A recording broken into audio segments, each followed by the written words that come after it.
than they need to be. So, our mission, re-elect Donald Trump. Elect John James. And make sure that the Michigan House of Representatives stays conservative by electing John Roth. It's in your hands, folks. It is in your hands. Bring one, bring two, however many voters you can tomorrow, because at the end of the day, we don't want to leave anything undone, untried, unaccomplished, because we are going to make America great again by making Michigan the greatest state possible. God love you all. God bless America.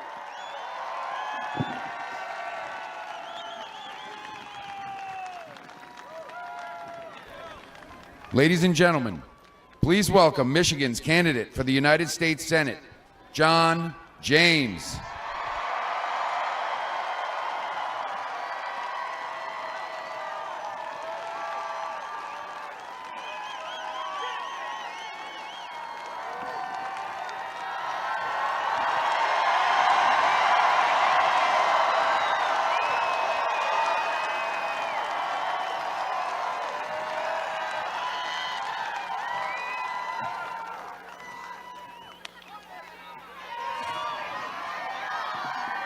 All right, in case y'all up here are wondering why I look like the Black Marshmallow Man, it's because I swore to myself in a ranger school years and years ago, back like 15 years and maybe 20 pounds ago. I swore to myself when I was going through Renter Ranger up in the mountains of Dahlonega, Georgia, we're being sleeted on in May, that I would never be cold again when I had a better option to keep myself warm. Y'all are some hard individuals, and it's great to be back in northern Michigan. It's my honor. It's my honor to be back up here and have the opportunity for you to allow me to represent you. It's going to be an honor to spend the next 6 years giving a voice that has not had a voice. We're being able to speak for the silenced, to be able to stand for the marginalized, to be able to make sure that I bring my ability to represent and my experience in the real world to make everyone's life better in this great state. We have a remarkable opportunity, Michigan. We have a remarkable opportunity, and when it boils down to the next few hours, we are going to get to stand up. We're going to be able to stand up for our state, especially when we've had representation for the past 6 years who's forgotten that there's a state west and north of I-69. You know, I'm pretty sure the president and the vice president have been to Michigan more times in the past 6 days than Gary Peters has been back in Michigan in the past 6 years. I mean, you know, other than maybe when he's shooting commercials talking about saving the cherry industry when he's done literally nothing to save the cherry industry. But you know what? That's okay. There's hope on the way because we have the opportunity to send a war fighter, not a gaslighter, to Washington. We have the opportunity to send a job creator, not a government regulator, to Washington. We have the opportunity to send somebody who understands that in this great state, we must demand leadership that both looks and thinks more like the people they represent. We need and demand leadership with experience in the real world, somebody who understands what it takes to protect American lives because they've done it before on the field of battle. Somebody who understands what it takes to protect Americans' livelihoods when they've done it before in the business world. We have that opportunity. But see, here's the problem. Here's the problem, is that we've been here before. We've had an important election that we were told back then was the most important in our lives. In 2018, Democrats had presidential level turnout. And Republicans who came out for our president in 2016 couldn't be bothered to show up for the polls in 2018. That can't happen again. See, the reason why this country is moving so far to the left is not just because of leftist Marxist extremists. It's because of God-fearing, hard-working Republicans who can't be bothered to show up and vote. Yeah, when I talk about telling the truth, that applies to everybody. Because see, here's the thing. I believe that there is not a truth or your truth, but there is the truth. And sometimes the truth hurts.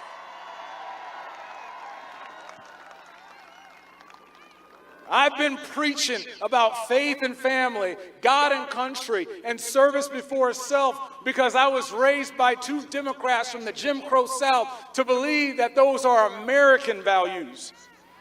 Those are the things that bind us and hold us together. But see, here's the thing.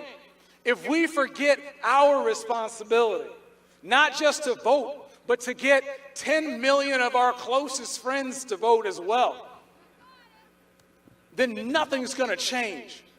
We're going to continue sending the same career politicians who left us in desperate situations to begin with. People who talk about being bipartisan when they were just endorsed by AOC, vote with Chuck Schumer 95% of the time, and vote with Bernie Sanders 85% of the time. I mean, I didn't learn Common Core math in school, but I'm pretty sure that's a solid A as a New York senator and a solid B as a socialist. Does that work for you? We have a senator who talks about protecting our Great Lakes. Meanwhile, he's been in political power for 30 years, and there's still Asian carp DNA in the Chicago River. They're still dumping in Lake St. Clair. There's still algae blooms in the Erie. There's still PFAS in our inland waterways and wells, and our babies are still drinking leaded water in Flint. Is that good enough for you? Lip service. You have a senator who talks about protecting small businesses when he's voted to increase your taxes 106 times and would eliminate protections for opportunity zones, would eliminate the childhood tax credit, and has not supported the PPP that would put money, your money, back into your hands and not the bureaucrats in Washington. Is that good enough for you? You have a career politician in Gary Peters who talks about protecting our seniors, but he's lying through his teeth. This man voted to take $716 billion away from Medicare. Is that good enough for you? You have somebody who talks about health care. When I have my employees on the same health care plan that my children are on, my son has a pre-existing condition. Meanwhile, Gary Peters is on a taxpayer-funded, gold-plated insurance plan that doesn't get applied to ACA, and he's lying about us. Does that work for us? He lacks the character and integrity to lead. But what we need is change. And that change is just hours away.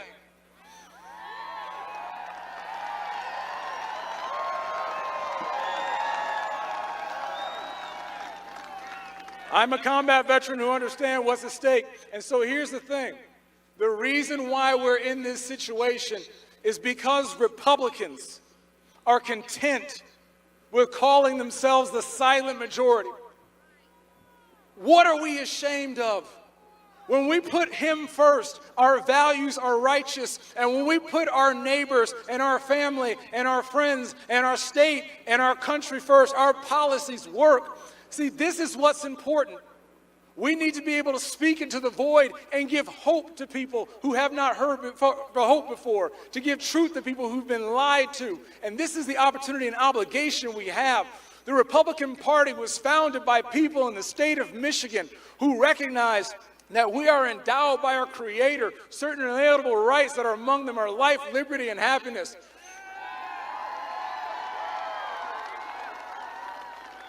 That we hold these truths to be self-evident, that all men are created equal, not because the government says so, that because God says so. The first Republicans were not bashful, they were bold, they were not silent, they stepped up. And we have to have the same boldness right now. We can't be the silent majority because people are counting on us. I'm going to leave you with one story. I'm going to leave you with one story that I got from a friend recently. This friend told me about a time he went to a church service and the pastor was talking about preaching to the choir. Now, what do people often cite when they talk about preaching to the choir? They usually use that to imply that you're wasting your time, that you're talking to people that you already have won over, that there are folks out there that still need to be won, and that's true. But see, here's the thing that the pastor said that really resonated to me, especially when people tell me that I'm preaching to the choir by hitting Livingston County, going to Kent County today, going to Ottawa County today, being in Traverse City right now, going to North Oakland in a few minutes, and finishing up in Saginaw. I was thinking about Debbie Stabenow.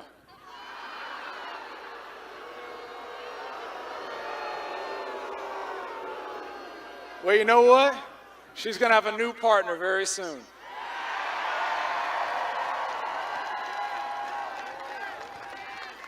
Because you recognize what's at stake here. The reason why I'm here. The reason why the vice president is here. And the reason the president is coming is because we know that we have to preach to the choir so that you will sing. So that you will sing. See, here's the thing.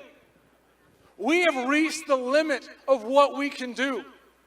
I've gone to war. I've grown a business. The president has more accomplishments than can be listed on both sides of a sheet of paper. But now, if you don't sing, if you don't talk about the good news, if you don't talk about what we've done, if you don't talk about what's possible in the Republican Party, if you don't remind folks that the Republican Party is the party of emancipation, if you don't remind folks the Republican Party is the party of women's suffrage, if you don't remind folks that the Republican Party is the party of the civil rights movement, if you don't remind folks that the Republican Party is the party of criminal justice reform, if you don't remind folks that the Republican Party is now the party of tolerance, when the leftist Marxists are trying to push cancel culture on each and every single one of us, then no one's going to hear the truth.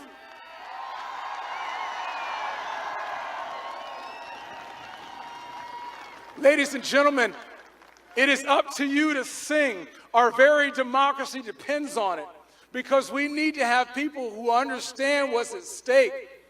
Who do you trust with your constitutional rights? Who do you trust with your individual freedom? Who do you trust with your religious liberties? Who do you trust with your ability to speak out freely when conservatives are being censored? Who do you trust with your right to keep and bear arms? Who do you trust not to be dictated to? Who do you trust with your education and your businesses? Who do you trust with your family's future? You need to be able to trust your leadership. And right now, I don't trust Gary Peters. I don't trust Joe Biden. I don't trust the Democrat Party. But you know what? I trust you.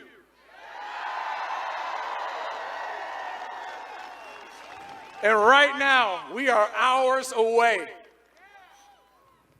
We are hours away from the people regaining control of this state. I am grateful for the opportunity that you've given me to speak with you. I am grateful for the opportunity that you have given me to get to know you, to get to learn you. I'm grateful for the opportunity that you will give me to serve you. And I'm grateful to Almighty God for all the blessings that He's given us to protect. Lastly, baby, if you're listening, Lizzie, I love you. Thank you for your support. God bless you. I'll see you soon. Let's fly.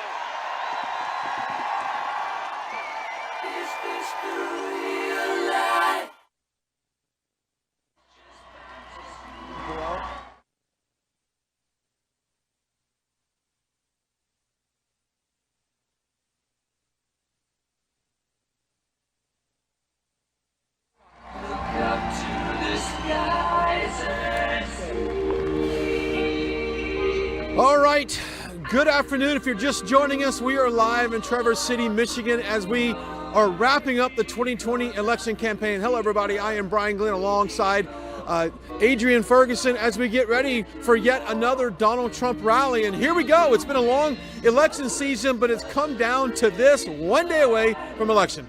Absolutely, and you can definitely tell that this crowd is a bit larger than some of the past rallies. And you know what? These people are taking part in history. They understand that this is one of the last rallies that the president will be hosting in this country. So of course, this crowd is huge. They're so excited to see our president, and so are we. Yeah, absolutely. This is one of 5 stops for the president today on this last leg of his campaign. He's stopping in a lot of crucial battleground states, and of course, Michigan is one of them, Pennsylvania as well, down in Georgia. And of course, this is key for him to win once again this state, and he won it by a very slim margin last time.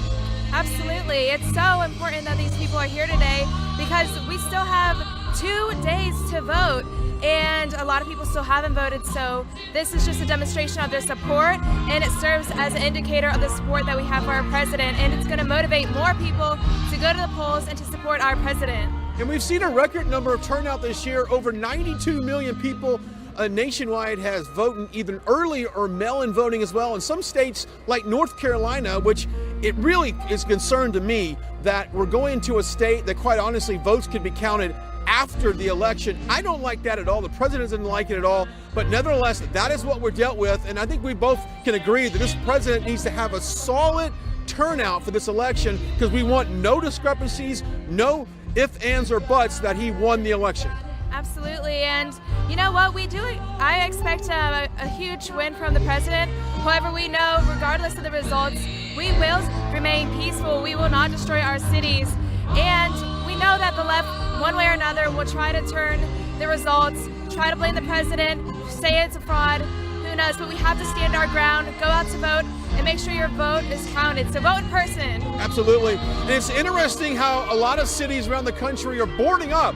Perhaps it looks like a hurricane is on its way, but they're boarding up in preparation of violence that could come after this election. And of course, a lot of Democrats are blaming the violence coming from conservatives and Republicans, which I don't know about you, Adrian, but the last time I checked, I didn't see any conservatives out in the streets throwing any rocks at buildings.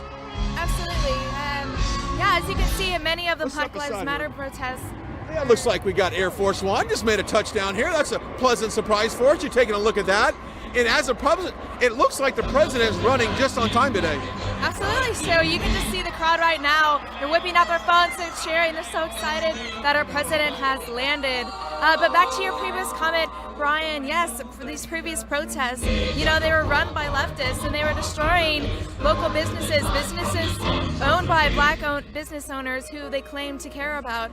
And we know that if anyone's going to be violent, if anyone's going to start destroying local businesses, it's not going to be coming from the left because we have an appreciation for law and order. We have an appreciation for business owners. We will not retaliate in ways that they have in the past. Absolutely. This election is all about freedom. It's all about your liberty. And of course, it is a vote against socialism. And that's exactly what's on the table right now. And of course, we want to thank our sponsors. We want to thank our partners. You know, it's interesting that we're funded by viewers like you. We thank you so much for your support over the last 8-9 months, really, as we've been hitting the trail for that. So we appreciate all of the donations that's made this possible. Our partner for today, and this is one of my favorite ones. Absolutely. With only days until the election, now's the time to prepare. And My Patriot Supply is back with a great offer for today only. Save $30 on their most popular one-week food kit. It comes in this super cool ammo can and contains breakfast, lunches, and dinners that last up to 25 years. but you can only get it when you go to this special site, prepare2020.com. Think about it. When an emergency strikes, what's your first impulse? Run to the grocery store? But in today's volatile world, you'll likely find chaos and empty shelves. Storing food in your home is a great way to protect your family in case of natural disasters or civil unrest, which we've seen too much of lately. If 2020 has taught us anything, it's this. Don't get caught unprepared. Make a plan today. Go to prepare2020.com and support this great sponsor who is bringing you today's rally. Prepare2020.com. Prepare2020.com. Again, that's prepare2020.com. Thank you. Thank you. We absolutely love our partner for the day. And of course, the president is taxiing up to the area where he will get off the plane. And I would expect deliver this a lot of the bullet points he's been doing the last 8-9 months. The economy, his response to COVID, and of course that is a major concern.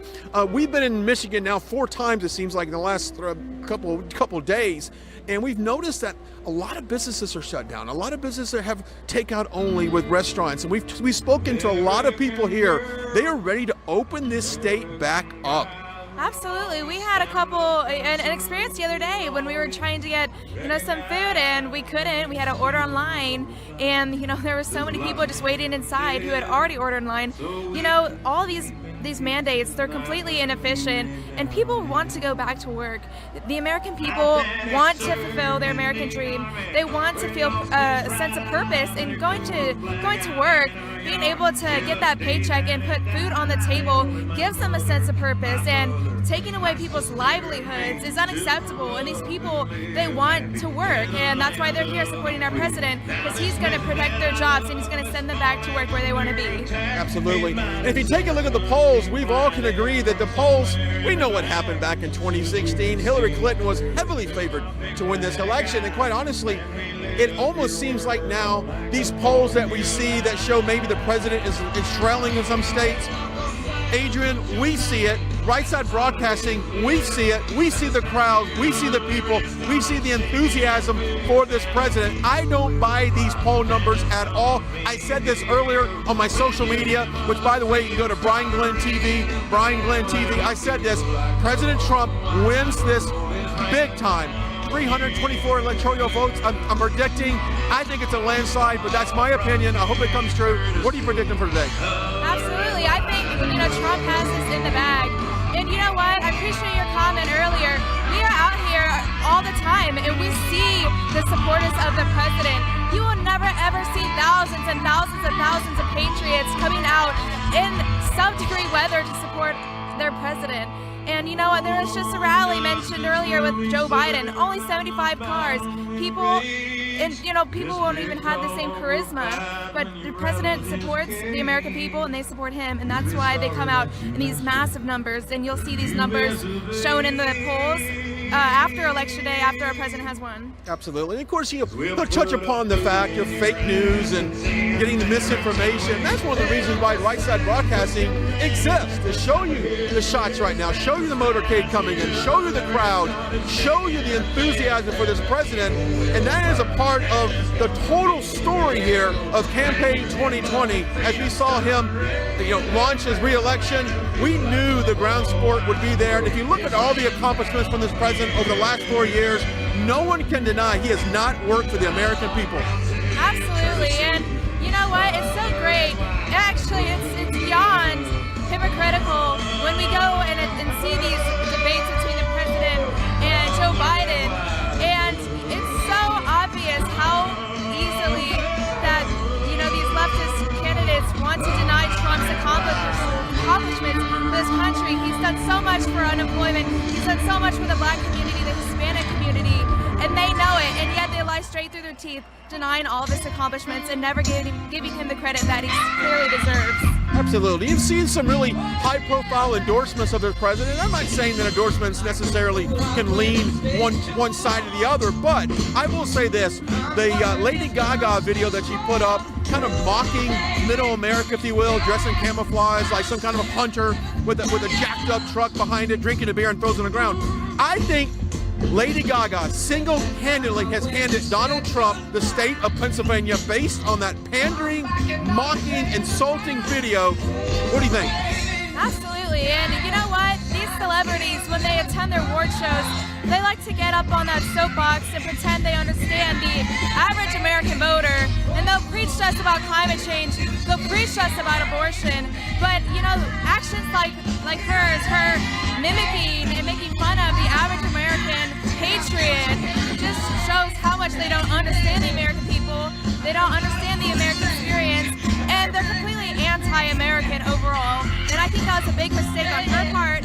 And you know what? The American people see right through it, and that's why that support for America is gonna grow, and that's why Michigan will certainly turn red, in my opinion. Absolutely. Take a look at the crowd now. Everybody waving and excitement. There's a lot of right side broadcasting fans out there.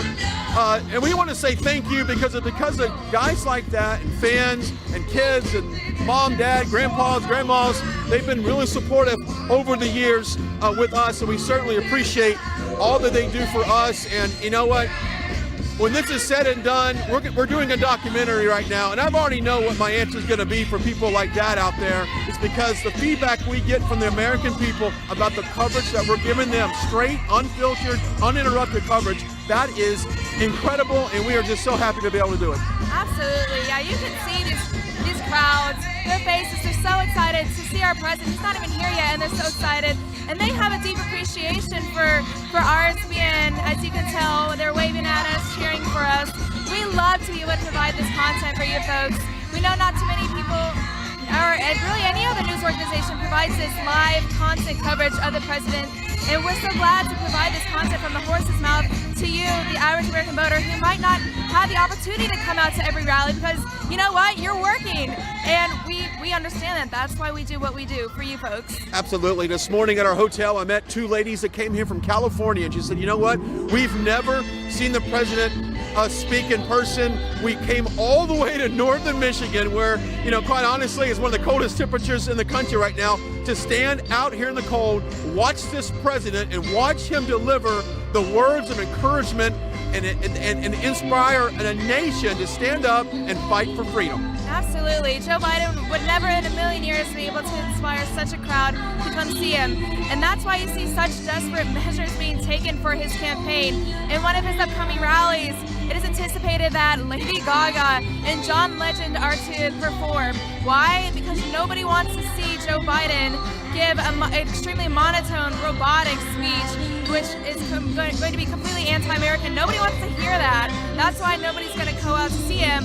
Perhaps if he has two famous celebrities, that's the only chance he'll have people to come out to support him. It's not for Joe Biden, it's to see celebrities, and that just demonstrates his lack of support and why people will not be voting for him. Absolutely. And of course, earlier one of the speakers talked about the rallies that Biden and Harris have had in the last couple of weeks, and they've really kind of scrambled. They have not been on the campaign trail actively at all. And of course, the Biden-Harris campaign have not done door knockings until September. So they were kind of late to the game. And I think in a way, they've taken for granted that they've got this election in the bag. And I don't know what poll they're watching or who they're listening to, but by the look of this, and folks, you're looking at all these people here. This is night after night after night for this president. And of course, this crowd here may be 3,000 to 4,000, but we've seen 15, 20, 25,000. You were at one the other night. That was incredible.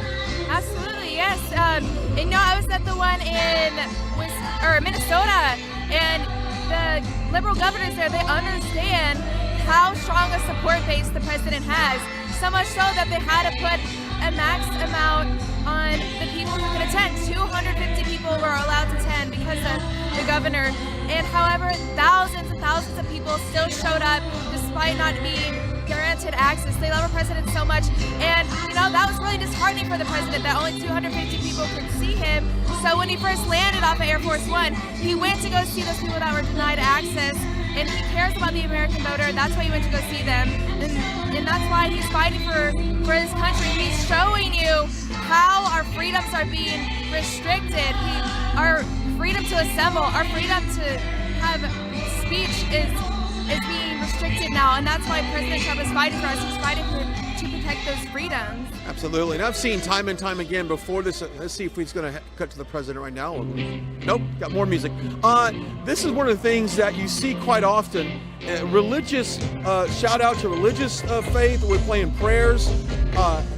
we haven't, this is one of the things that he talks to the Christian evangelical voter. I think that's very important. But let's talk once again about our partner for the day, and we're so thankful for him. Absolutely. With only days until the election, now is the time to prepare. And My Patriot Supply is back with a great offer for today only.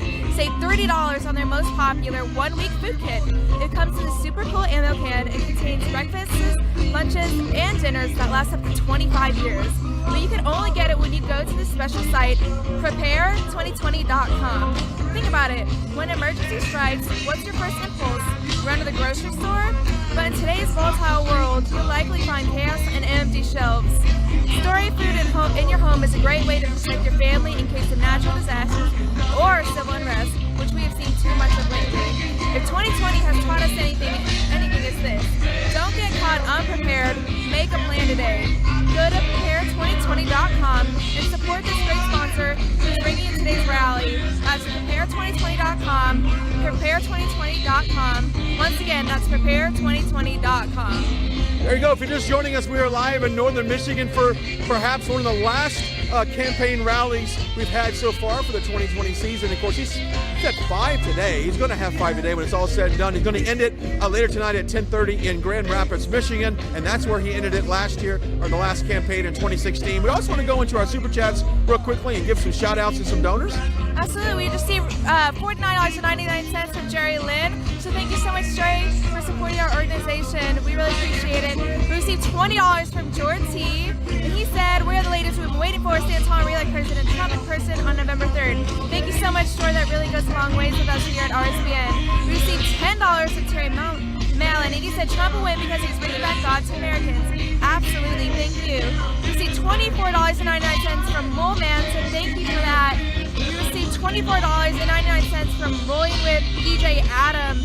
Thank you so much for that very generous gift. We received $20 from Holly Elliott, and she's usually one of our emojis, so we love to see that. We received $9.99 from Yang Shi, so thank you so much. And we received €5 from Slow Musica, and she said Slovenia for Trump, Melania 4 more years. Absolutely. Thank you guys so much, and keep sending donations, and we'll read them off for you, and send comments in the chat. Also, you can find me on Instagram at AdrianFerguson_. For those of you asking, it's AdrienneFerguson_. Thank you. Absolutely. All right.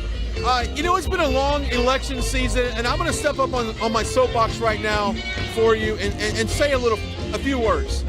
Look, we have been told this president is racist. We've been told this president is bigoted. We've been told this president is doing a horrible job in this, that, and everything else on the table. This president has been criticized for his response for COVID. This president has been criticized for his foreign policy, his domestic policy. But you know what? They have been wrong. You have the opportunity tomorrow to send this president back in the White House for 4 more years. It's up to you. So whatever the fake news has been telling you, whatever the narrative has been against this president, you have the ultimate decision tomorrow to vote, and I expect a huge red wave coming across this country. Absolutely.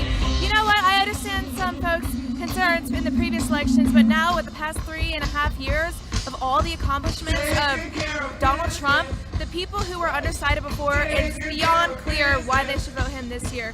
Unemployment rates at an all-time low. Employment rates for the Black community, Hispanic community, women are surging like never before.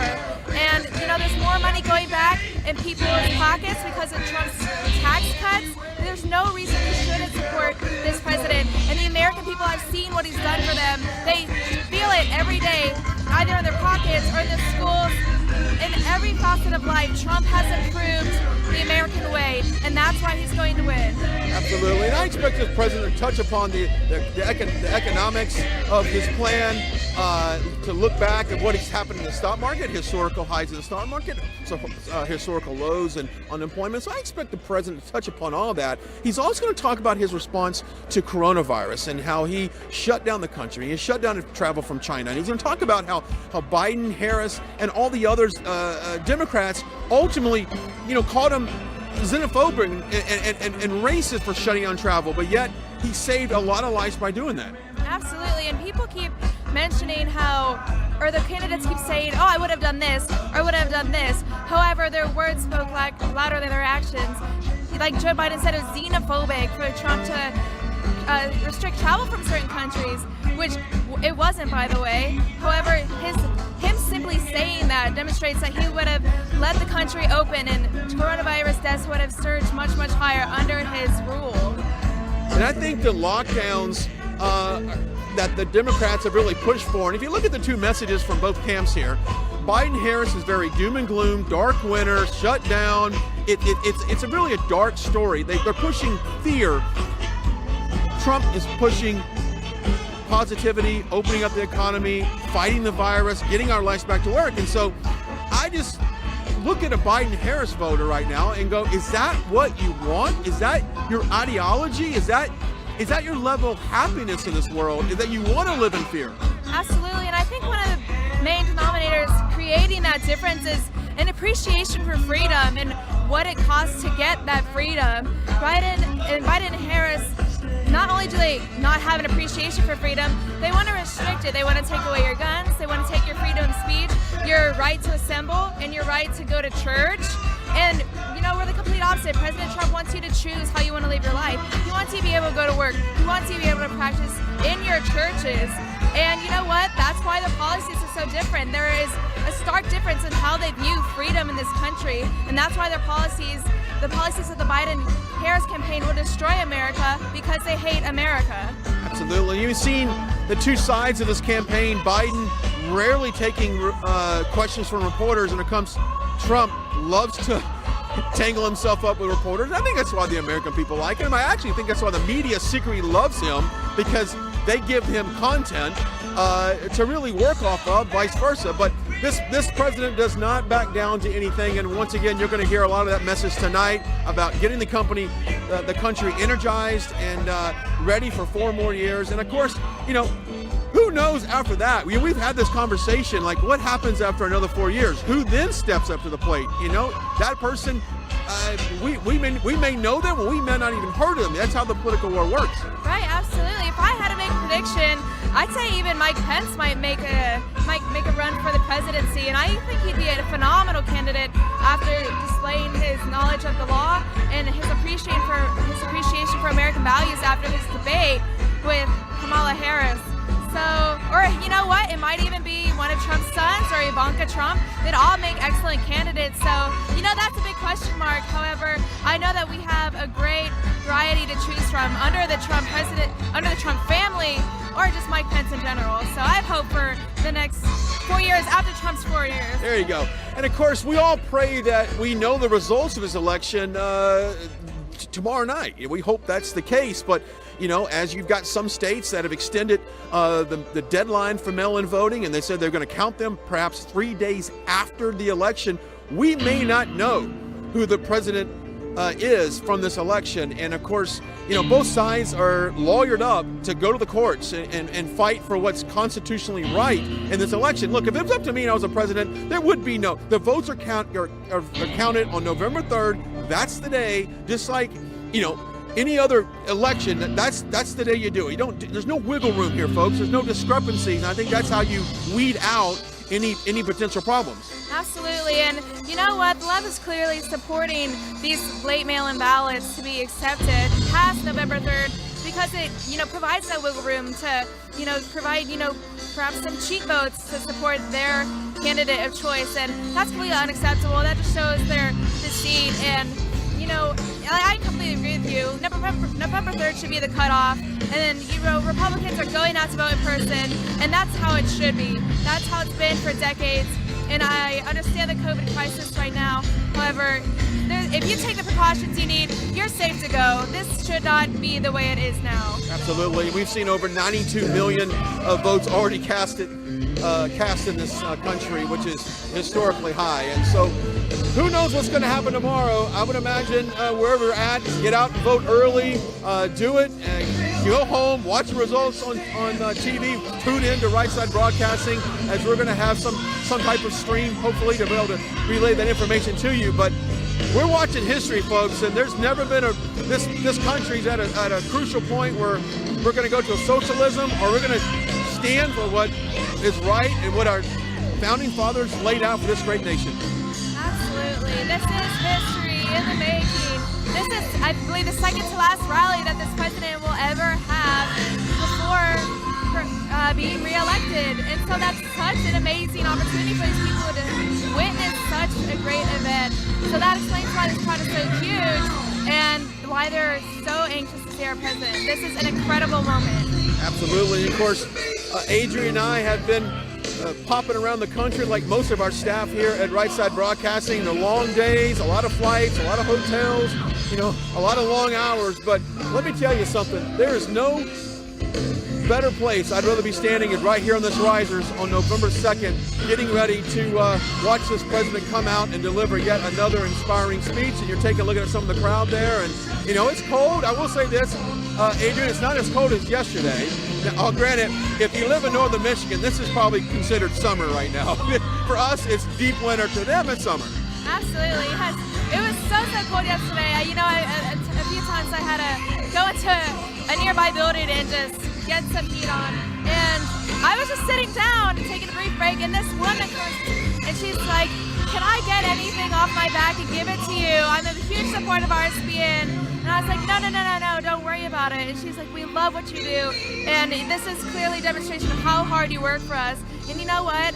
It's all worth it. You know, standing in the cold for hours is so worth it to bring this quality content to you folks at home, to amplify the voice of our president after knowing he's been shut down by practically every news source and they don't give him the credit he deserves. We're so happy and we're more than willing to provide this content. Even if it means standing out in the cold for hours, it's all worth it, and we do it for you folks in this country. Absolutely. You can go to rsbnetwork.com/donate, rsbnetwork.com/donate to donate to the network so we can continue to bring you coverage. But if you're just now joining us, we are live in northern Michigan for, campaign stop. I think this is the third stop today, right? I think he's got two more after this. He's concluding it tonight in Grand Rapids at 10:30 start time for that rally, and that will be his last one of the 2020 campaign. Of course, remember back in 2016, he also ended that campaign in Grand Rapids. So kind of a historical place here in Michigan. A lot at stake here. I think we have 16 electoral votes up to grab in this state, and he only won it last time by maybe 10,000 votes. Absolutely. Like all states, but this state especially is so important just because of the number of electoral votes it offers for this election. And you know what? I have high hopes for this state and, you know, the country in general. This will be a red state. They've seen what Trump has done for the local communities, their jobs, and he cares about the average voter. And these people understand that because of what he's implemented for them. And I think Michigan is going to go red this year, no doubt. Absolutely. You've seen some chatter about Texas going blue and being a resident of Dallas, Texas, McKinney, Texas. I don't buy that for 1 second that Texas is going to go red, or blue rather.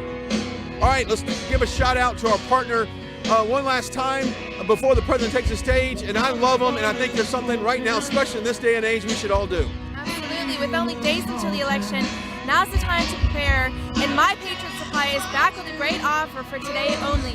Save $30 on the most popular one-week food kit. It comes in a super cool ammo can. It contains breakfast, lunches, and dinners that last up to 25 years. But you can only get it when you go to a special site, prepare2020.com. Think about it. When an emergency strikes, what's your first impulse? Run to the grocery store? But in today's volatile world, you'll likely find... Ladies and gentlemen, the Vice President and Second Lady of the United States, Mike Pence and Karen Pence.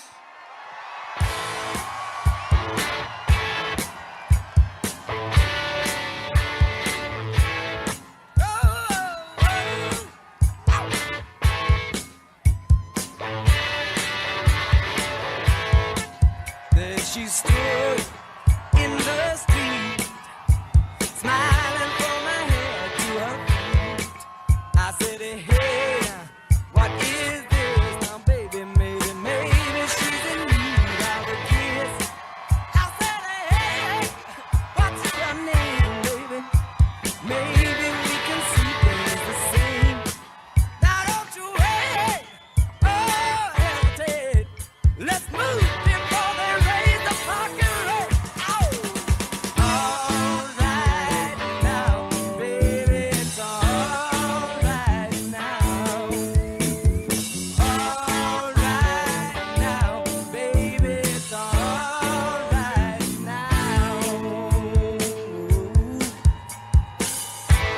let me tell you now.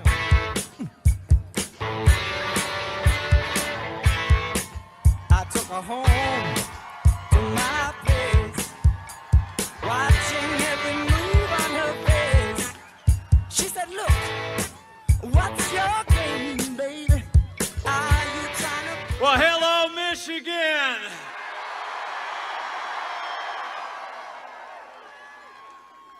Man, oh man, do you all look great? Are you ready? It is great to be with y'all. Congressman Bergman, Congressman Molinar, GOP Chair Laura Cox, John James, and all of you have been with us every step of the way. It is great to be back in the Great Lakes State. One more day to 4 more years.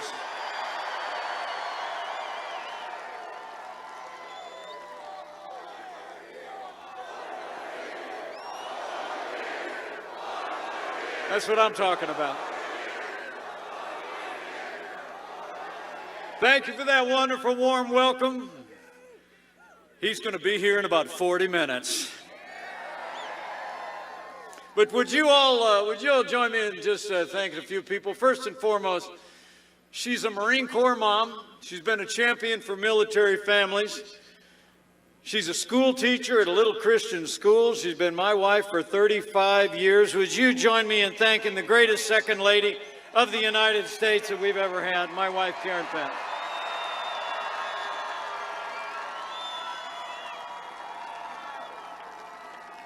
Thank you. But Karen and I are here for one reason and one reason only. And that is that Michigan and America need 4 more years of President Donald Trump in the White House. It's on, Michigan, and the road to victory goes right through the Great Lakes State. We need the people of this freedom-loving state to do just what you did in 2016. By tomorrow night, we need Michigan to show America that this is Trump country.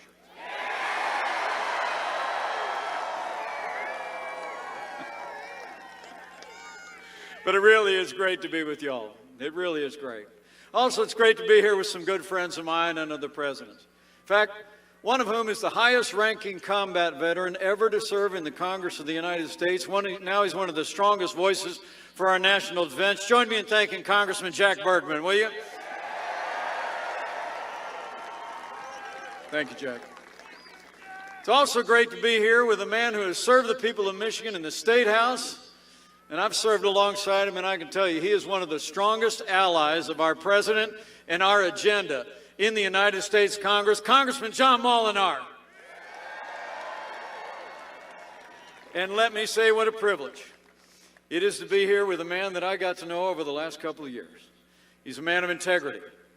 He's a family man, a West Point graduate, a combat veteran, a businessman, and the next senator from the great state of Michigan, John James.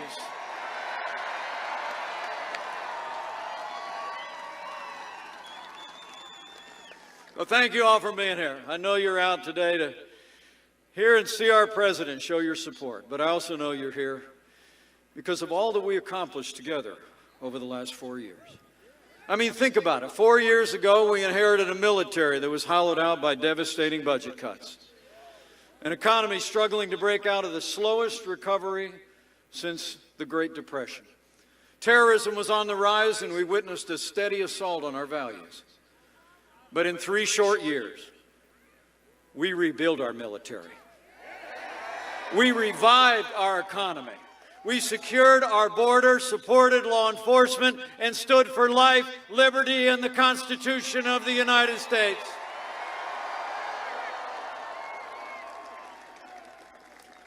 You know, after Joe Biden spent the previous 8 years trying to tax and spend and bail our way back to a growing economy, President Donald Trump created the greatest economy in American history. And we're doing it again, Michigan.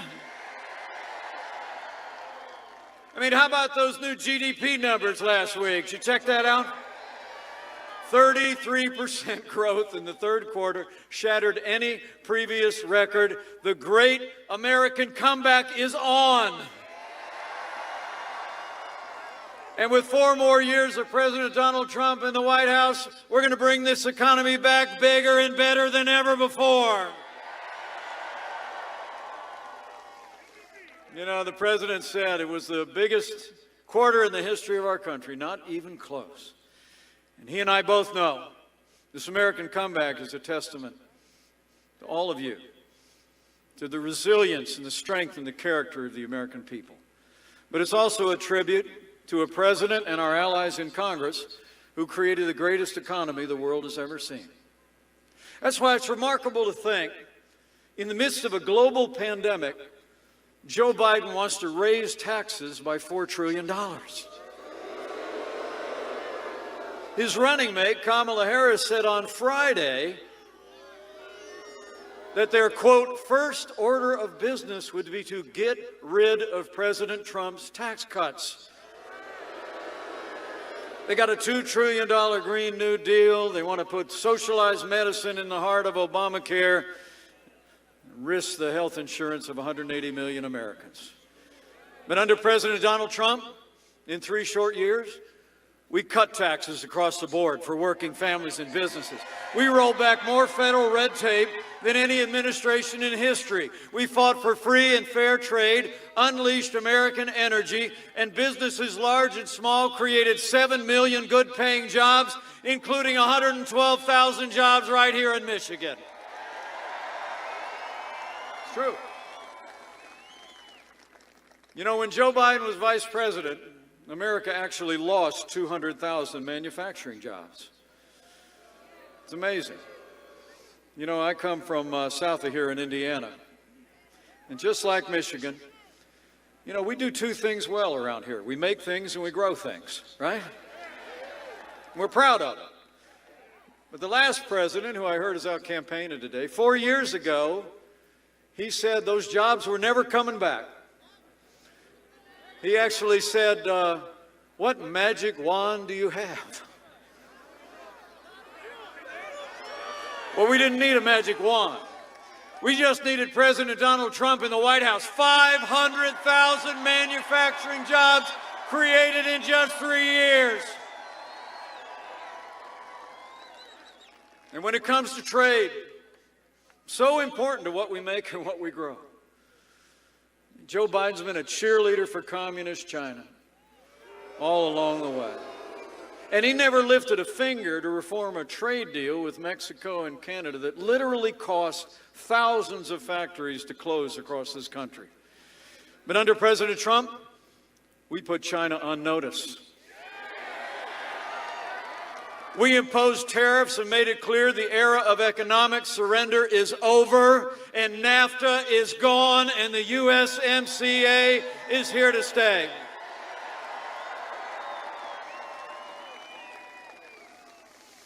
You know, Joe Biden's running mate, I had a debate with her in Salt Lake City a couple of weeks ago.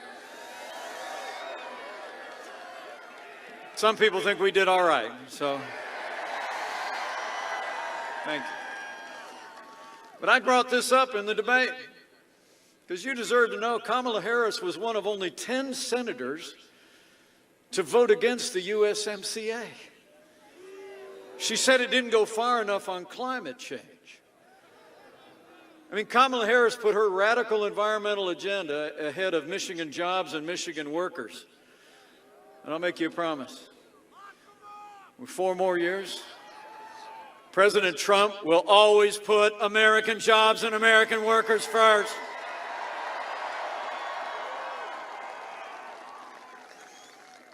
And I'll tell you, it's just as clear on energy. I mean, Joe Biden and Kamala Harris want to crush the American economy under a $2 trillion version of the Green New Deal. Remember that first debate? The president had to remind Joe Biden that he supported the Green New Deal. He does. I mean, the Green New Deal, I'm telling you, it would actually raise the cost of electricity in your home and raise the cost of electricity in every business in Michigan. President Trump, he's been a champion for American energy.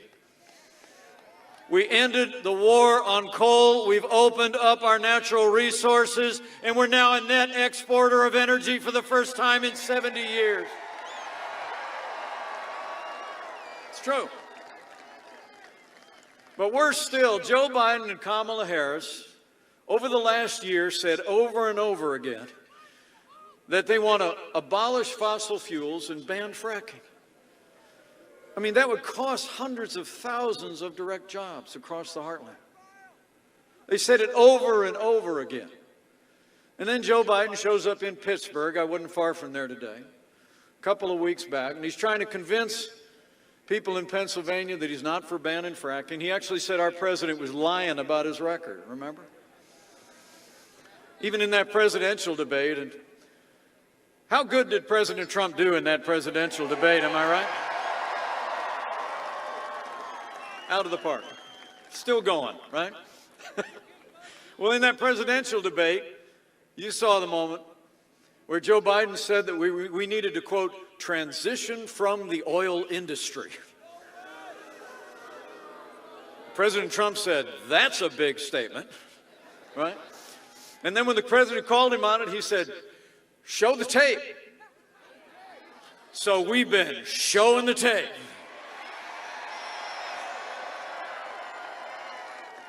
And I bet when the president gets here, he's going to show you the tape again.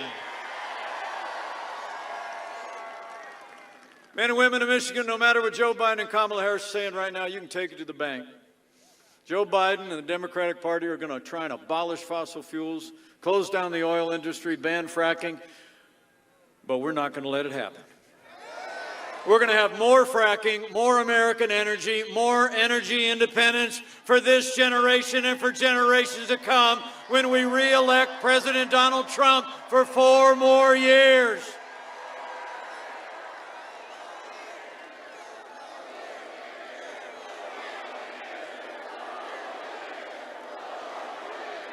I mean, honestly, here's the choice America faces. It's a choice between a Trump boom and a Biden depression. I mean, a study just came out, nonpartisan study, that said Joe Biden's economic policies would cost 5 million American jobs. And it would reduce the average income of American families by $6,500 a year. So when you go home tonight, if you run into anybody tonight or any time on Election Day who hasn't made a decision yet in Michigan, here's what you got to ask them. Seriously. Just look at them and say, who do you really think can bring this economy all the way back? I mean, a career politician who spent 47 years raising taxes, stifling the economy with regulation and economic surrender, or a proven job creator who's overseeing the fastest economic recovery in history. To bring America all the way back, we need 4 more years of President Donald Trump in the White House.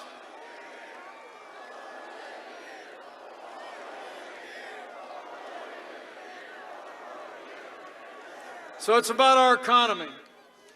But we all know that security is the foundation of our prosperity.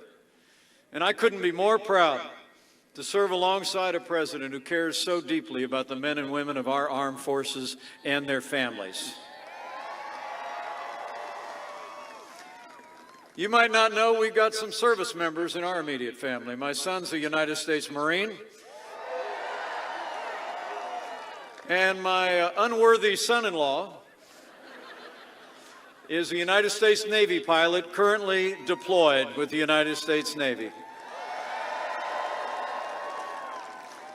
They couldn't be with us tonight, but I couldn't be more proud that that Navy spouse, my wonderful daughter, Charlotte Pence Bond, is traveling with her mom and dad today. Would you say hi to her?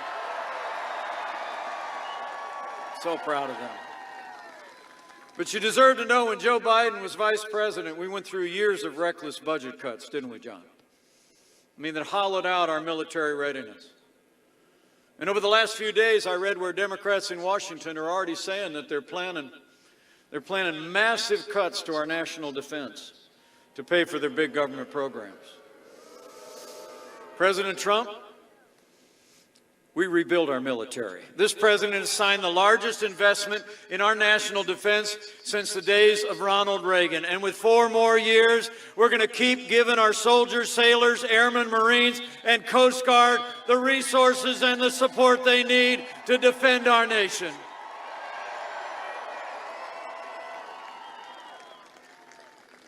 And it's not just been about those who serve in uniform, it's been about those of you who did serve.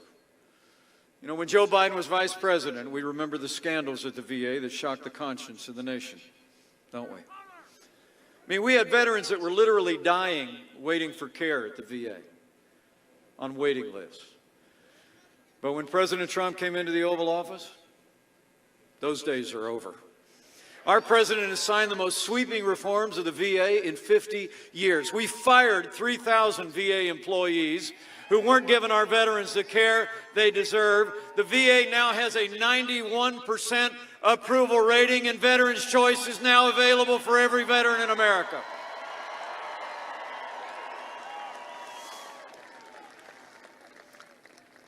And for our national defense, to support our veterans, for peace through strength, it's just one more reason why we need a combat veteran in the United States Senate. We need John James in the Senate from the great state of Michigan.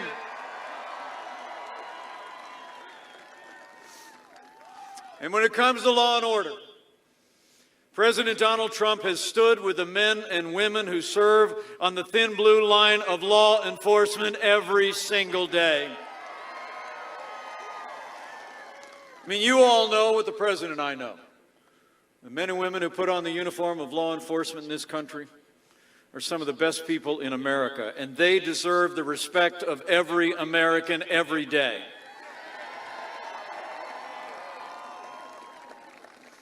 After the summer of violence that we've seen, after the rioting and looting that we saw in Philadelphia this week, the truth is Joe Biden would double down on the policies that are leading to violence in our cities.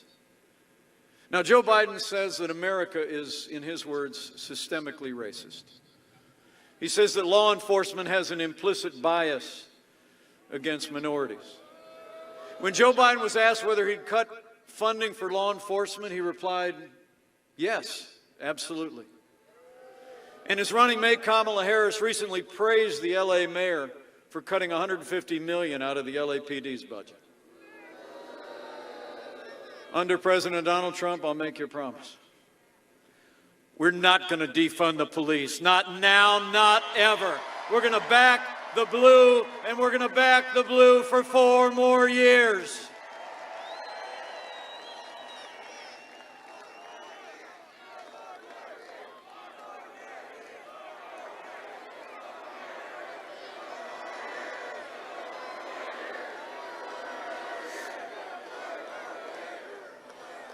You know, the President and I know we don't have to choose between supporting law enforcement and supporting our African-American neighbors and families and other minorities in our cities.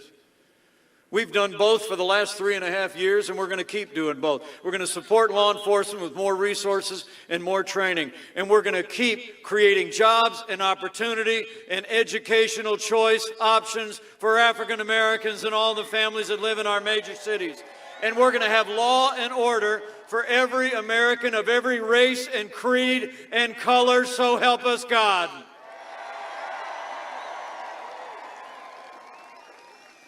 All along the way, under this president's leadership, we've stood for all the liberties and freedoms enshrined in our founding documents, like the freedom of religion, the freedom of speech.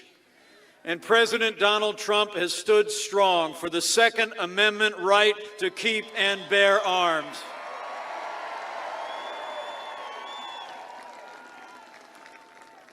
We've appointed more than 220 conservative judges to our federal courts at every level, and I promise you, they're all conservatives who will uphold the God-given liberties enshrined in our Constitution, like Justice Neil Gorsuch, Justice Brett Kavanaugh, and just like Justice Amy Coney Barrett.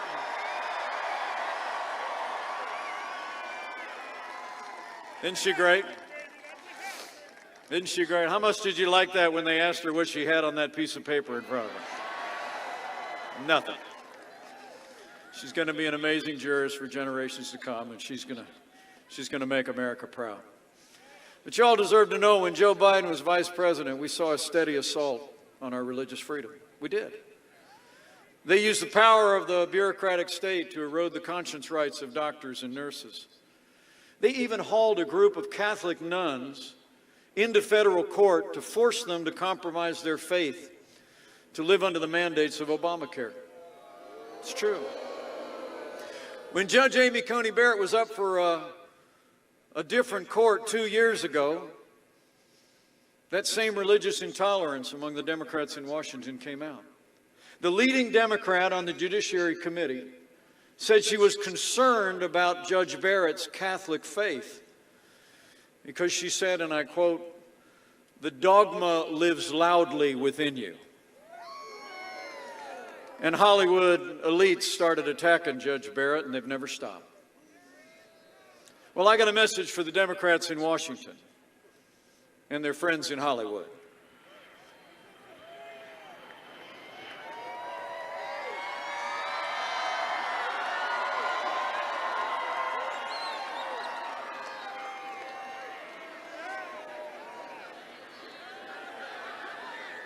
False alarm.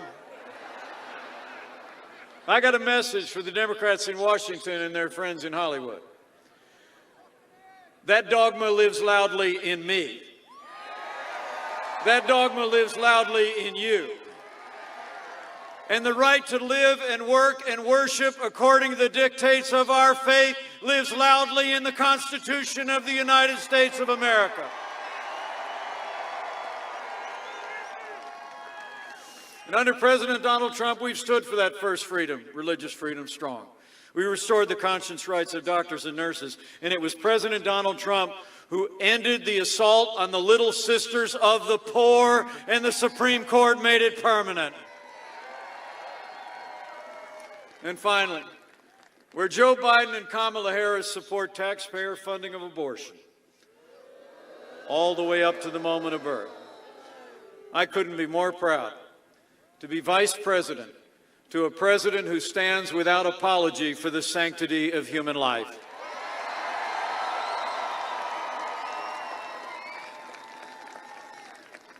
So in our first 3 years, we rebuilt our military, we revived our economy, we stood for law and order, liberties, and life. None of that would have been possible without the strong support of Michigan's Republicans in Congress.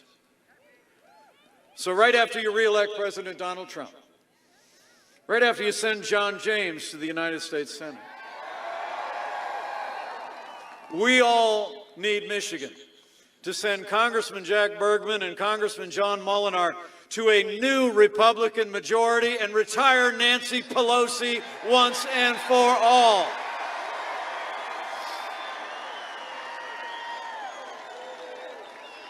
Out. I'm telling you.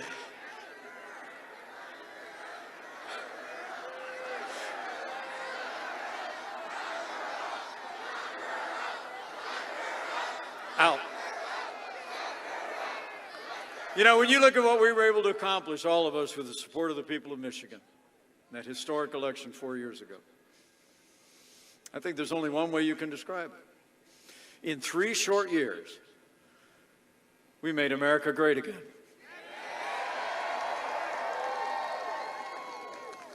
And then 2020 arrived.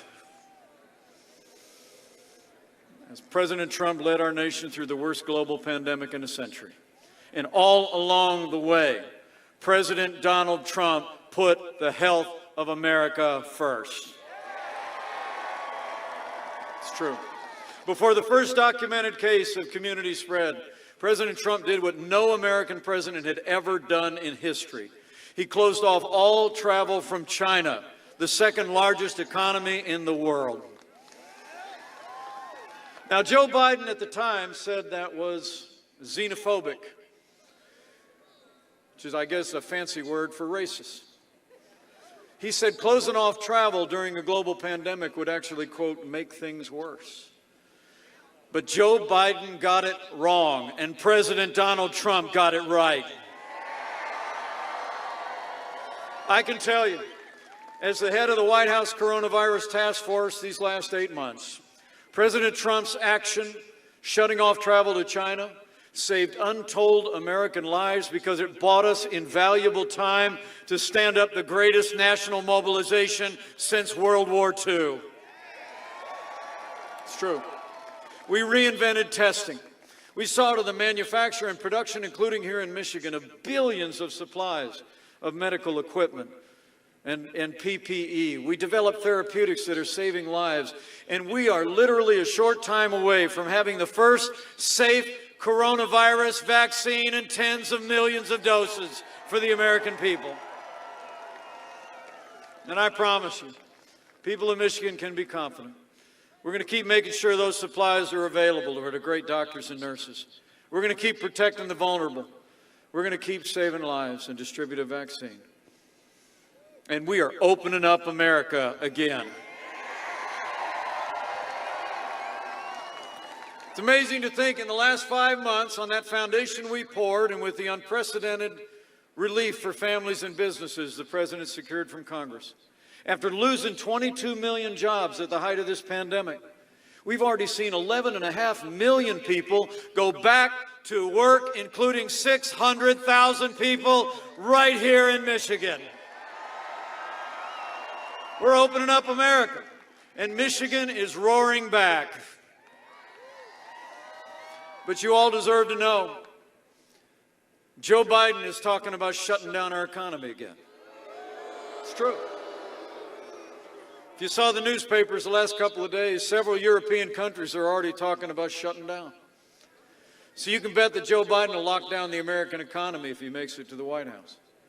All the schools will be closed, all your churches, synagogues, places of worship, businesses will all be shuttered again. I mean, right at the moment that the American economy is getting back on its feet, Joe Biden said this summer he would shut it down. Well, Joe Biden says we're in for a long, dark winter. But under President Donald Trump, we're going to defeat the virus, and the best is yet to come.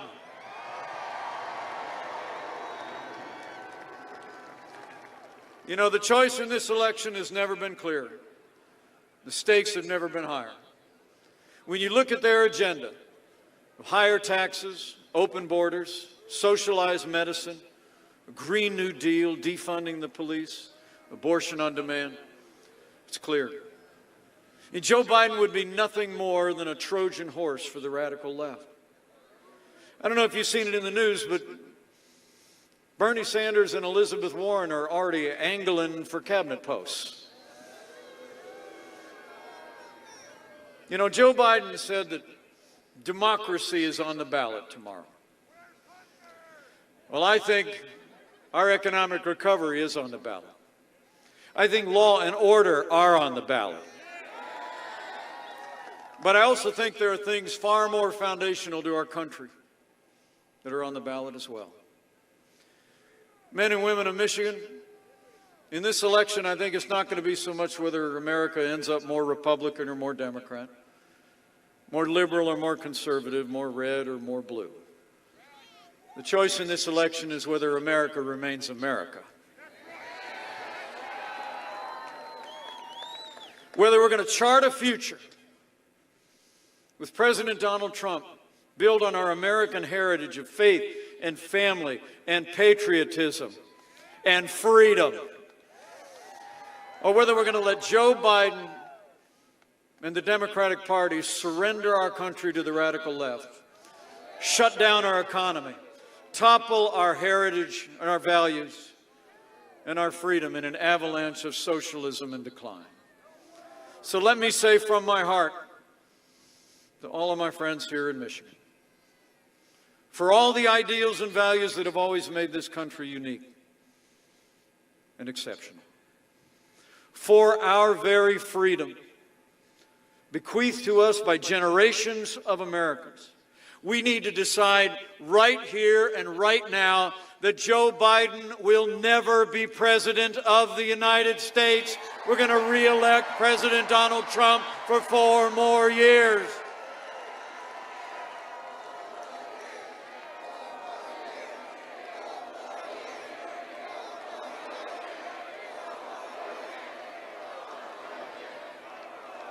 Ladies and gentlemen, I've gotten to know this president over the last 4 years. Some people think we're a little bit different. But actually, we've gotten to be very close friends. We spend time together every day, or we speak every day, and I can tell you, President Donald Trump is the real deal. He's a man who says what he means and means what he says. He never quits. He never backs down, and he has never stopped fighting to keep the promises that he made to the American people. Now it's our turn to fight for him.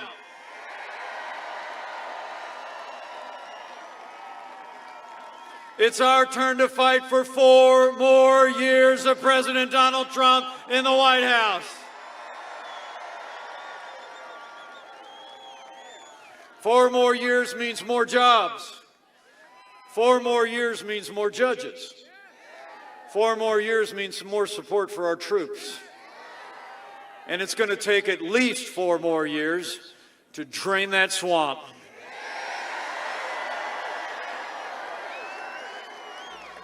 So before he gets here, I got a couple things to ask you to do. Number 1, before the polls close tomorrow, we need you to vote, Michigan, vote to re-elect President Donald Trump for 4 more years.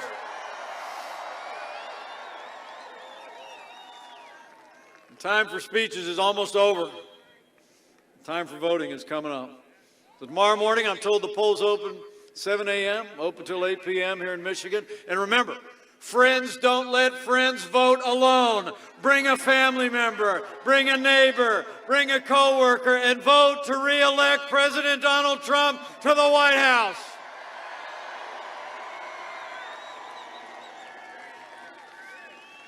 And secondly, after you vote with a friend, I need you to go find somebody to talk to about this election. I mean, Michigan always plays an outsized role in presidential politics, and that'll be especially true this year. And the choice that Michigan makes is literally going to be a choice that sets our nation on one path or another for generations to come. So you just need to tell them about the stakes in this election. Tell them about the progress we made, the way this president's led us through this challenging year, the way we rebuilt our military, revived our economy, the way America is coming back, and tell them about the choice. And tell them why. You know, the president and I were on a news show a week ago Sunday. 60 Minutes. It was, you know, yeah, right. So, but there was a great moment. So the president got asked a question. His answer, I'll just never forget. The reporter looks at him and she says, thinking about all of you, she said, so how would you describe your supporters? And without hesitation, the president answered the question. She said, how would you describe your supporters? And he said, they are people who love our country. So go find a neighbor, tell them you love America, and tell them we need 4 more years of President Donald Trump in the White House.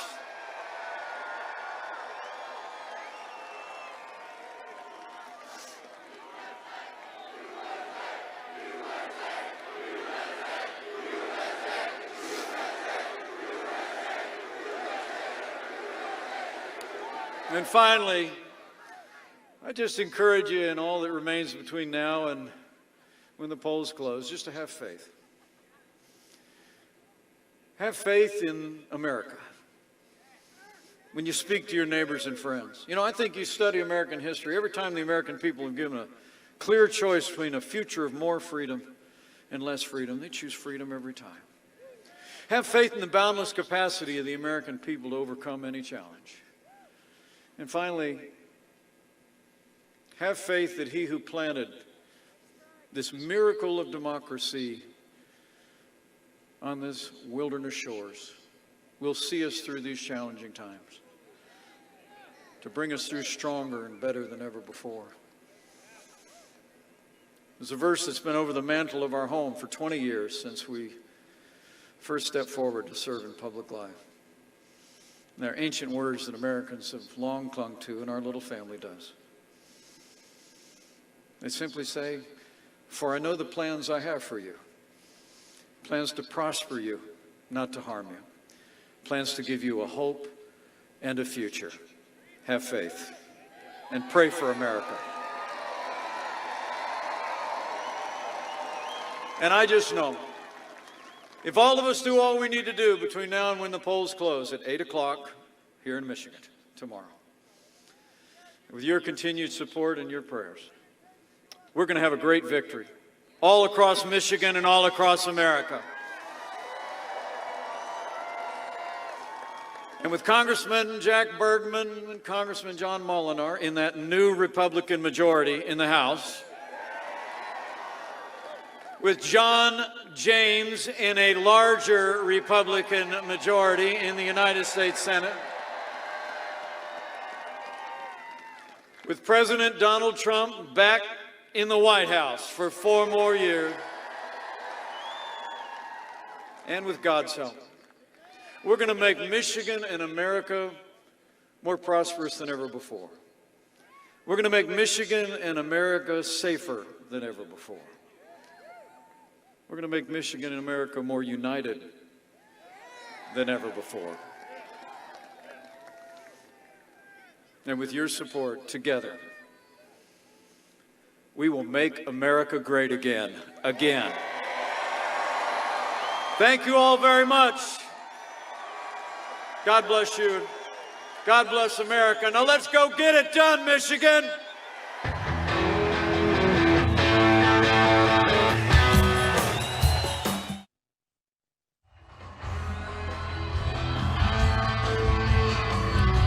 All right, so that was kind of a surprise, Adrian, having the vice president step up. It's the first time that I've actually seen him at one of these rallies. And hey, that was some inspirational words from the vice president. Of course, he really hammered home a lot of the topics that the president will talk about later today. Absolutely. And one of my most favorite comments that Mike Pence just gave was mentioning the 60-minute interview with President Trump, which is more like an interrogation, but you know, President Trump handled the heat. And I love Donald Trump's response to how he described his supporters.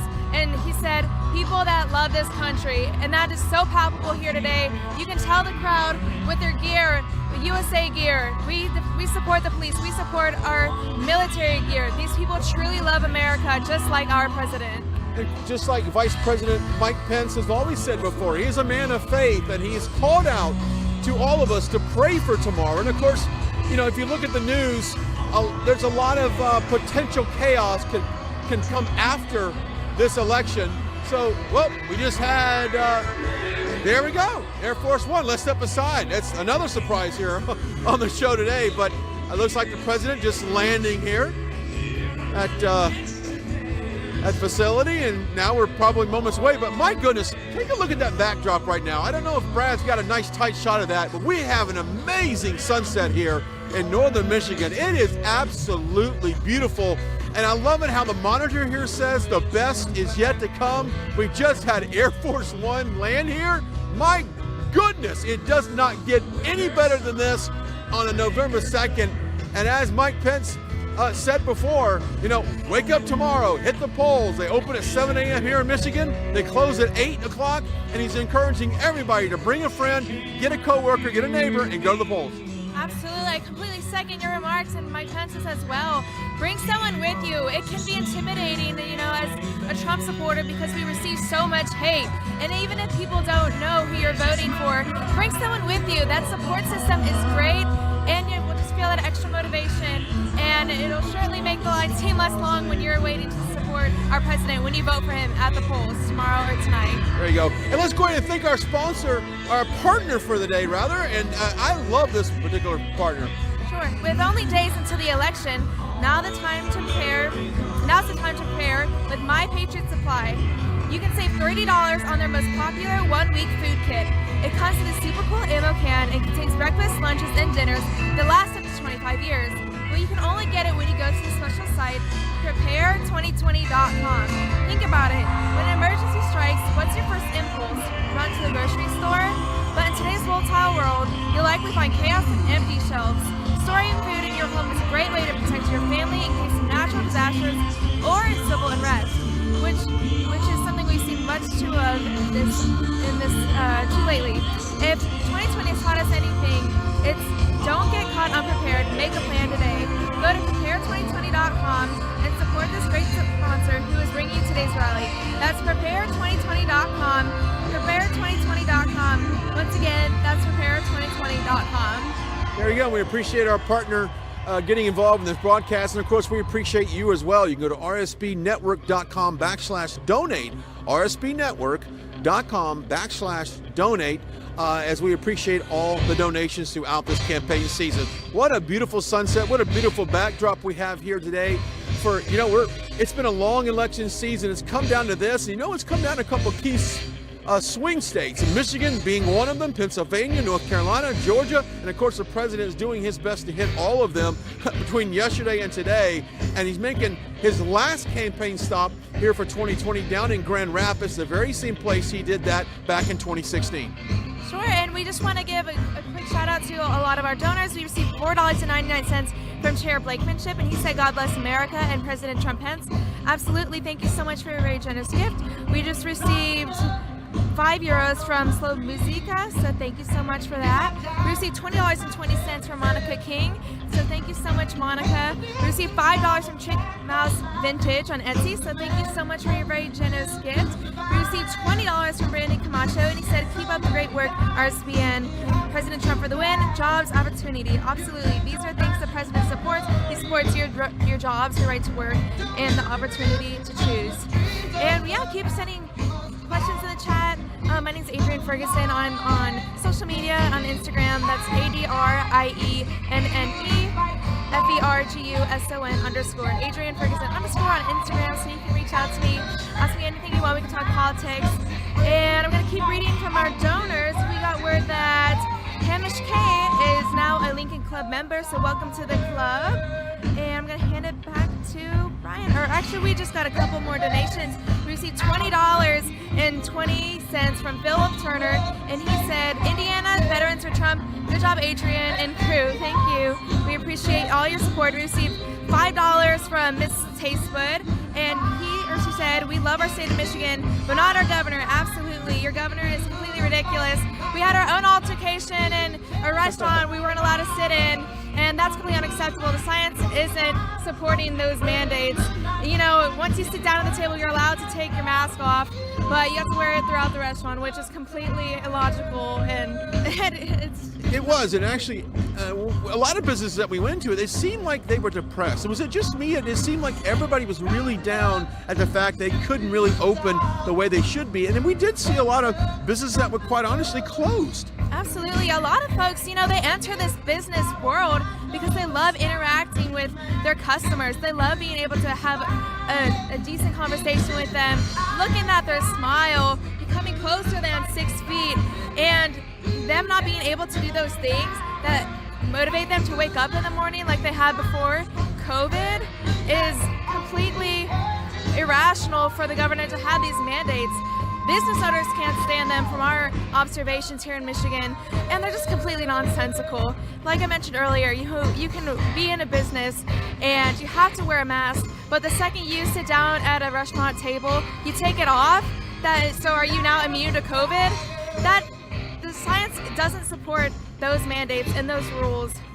And the American people want to get back to their days of working like normal people. They don't want to wear these masks at certain times and then having to put them on when they're done eating. It doesn't make any sense whatsoever. However, all these people here, they are so excited to see our president. They're anxiously awaiting. They have all their phones out. They're taking pictures, and they have patriotic gear, I might add. My favorite hat say, where's Hunter? They want to know where Hunter is. We all have that same burning question. I'm going to keep reading from the chat. We received $5 from Papa9 Data, and he said, God bless.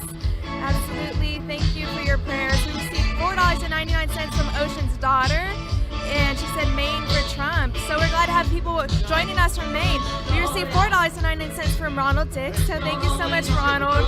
We received $10 from Malcolm Turson, and he's using our emojis, so keep using those. We really love watching them. They're super cute and fun to look at. We received $5 from Kurt Valenta, so thank you so much, Kurt, for supporting us. We received 20 euros from Steve Thompson, and he said, you do brilliant work bringing the rallies to the world, all the best from England. Absolutely, we love that we're able to provide content that is able to reach international waters and international patriots, so thank you for joining us. We received $5 from Mark Esson. He said, God bless President Trump and Vice President Pence. Good work, RSBN. Absolutely, we love that we're able to provide, the words straight from Vice President Mike Pence and President Donald Trump's mouth right to you folks at home. And we received $10 from Camila Zapolsky, and she said, thank you, RSBN, North Carolina for Trump 2020, red all the way. Absolutely. Thank you so much for that very generous donation. We received $4.99 from Stranzolator. He said, President Trump can do all things through Christ who strengthens him. Absolutely, that's one of my favorite Bible verses. We love Christians for Trump, so thank you for your very kind words and for your generous donation. We received $10 from Kingsley, and she said, your channel is the only one that shows the crowd, so you have my support. Absolutely, we love showing the crowds. They motivate us to keep working, and they motivate, the president, and you can get motivated yourself when you see their charisma, and they're cheering and they're dancing. There's nothing like it on the planet. The president motivates these people. He makes them happy because he's fighting for them. We received $19.99 from Kirk and Kelly, so thank you so much, Kirk and Kelly. We received $5 from Nikki McCooley, so thank you, Nikki, for that very generous gift. We received $11 from James Wolf, and he said, love you, RSBN. We love you too. Thank you for the support. We received $5 from David Castillo, and he said, Navy SEALs for Trump. He has exposed corrupt media. Absolutely. First of all, thank you for your support, David. And that comment is 100% true. He definitely exposes the media who is constantly against him. So thank you so much for your support. We received $5 from Darnation. So thank you so much for supporting us. We received $25 from Angie Lowry. And she said, Alabama for Trump. Thank you for getting the truth out to the people. Excellent job. Thank you, Angie. My little sister has that name. But I might add your profile picture. It looks great. You are beautiful. We received $9.99 from Rolling with DJ Adam TV. He said, Right Side Broadcasting is on the top of my Twitter page. Right Side Broadcasting Network number. Absolutely. We love that. You support us so much. We received $5 from Luke Billingsley, and he said, here's $5 bucks from Australia. We all need this work. Absolutely. We love our friends in Australia. And we received €5 from Steve Tierney, and he said, best wishes, Trump 2020. Absolutely. We love Trump. We received €5 from Super Sandra, and she said, everything created by God agrees with Trump Pence 2020. Love from UK. Thank you for that. We received $19.99 from Ocean's daughter, and she's using our membership emoji, so thank you. We received €10 from Ricardo Weening, and he said, Netherlands for Trump. Thank you, RSBN. Keep up the good work. Absolutely. We will. We received $5 from Chill Bill, and he said, I love RSBN and Adrian. So, oh my gosh, thank you so much. I love all of our patriots who are watching us from home as well, so thank you. We received $6.99 from Linda Clark Lee, and she said, Canada for Trump, God bless the USA.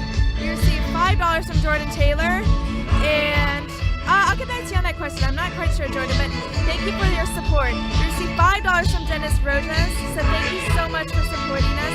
We received $10 from Modified State of the Hood's Information Department. Thank you so, so much. We received €5 from Paul, so thank you so much, Paul. We received $49.99 from Jack Mehoff, so thank you so much, Jack, for supporting us with your generous donation. We received $19.99 from CB, and he said, keep it up, Trump 2020, let's do this. So thank you for that. We received $24.99 from Rolling with DJ Adam TV. Thank you so much for that very generous gift. I noticed you've donated multiple times already, so that is so, so sweet of you. We really appreciate it. And you've got our attention. We received $5, and Ashish Desai said, Baltimore, Maryland supports Trump and Pence. Absolutely. Thank you so much. We received $50 from Play for Dunham, and they said, hashtag Trump 2020, Pennsylvania House, love our POTUS. We do too. Thank you so much for supporting us with your donation. We received $5 from the AG 1975, so thank you so much. We got $19.99 from Richard Powers. He said, Right Side Broadcasting is the best, go Trump. Absolutely.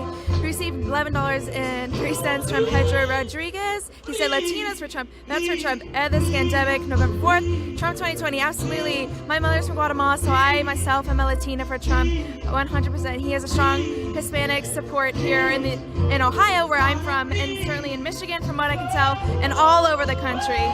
So I love your comment. We received $19.90 from Mr. H, so thank you so much, Mr. H, for that. We received $50 from Sandra Hooper, so thank you so much, Sandra, for giving us that very generous gift. We received $20 from Jerry Battinger, so thank you so much, Jerry, for supporting our news network. We received $20 from David Cowitz, and he said you're amazing with our emojis, so thank you so much, David. We received $10 from Sovin781, and they said thank you for the content. The first thing I do when I wake up is look at your channel, Trump 2020. Thank you so much for that. We received $100 from Kenneth Hufford. Oh my goodness, thank you so much, Kenneth. That is amazing. Thank you so much. You're so generous. We received $4.99 from Garrison Teen, so thank you so much, Garrison. We received $5 from Conquest Josh, and he said, God bless you, God bless Trump, and God bless America. And a couple people are asking me who I am. My name's Adrian Ferguson. I'm from Ohio, and I think this is my 6th or 5th rally. And you know, I love interacting with you folks in the chat, and you can reach out to me at Adrian Ferguson _ on Instagram. That's Adrian Ferguson _ that's ADRIENNE FERGUSON _ on Instagram. So thank you. And then we received $6.99 from David McDonald. He said Canada for Trump, drain the swamp. Absolutely. Trump is definitely doing that, and he will continue to do that in another 4 years. We received $5 with Jody Williams, so thank you, Jody. We received $7.77 from Ian McLean, and he said Las Vegas for Trump, so thank you so much all the way from Las Vegas. We received $24.99 from Ann Fairchild, so thank you so much, Ann, for supporting our news organization. We certainly wouldn't be able to do what we are doing without your generous support. And we received $4.99 from Orlando Hernandez, and he said, Hispanos votan por Trump. Exactly.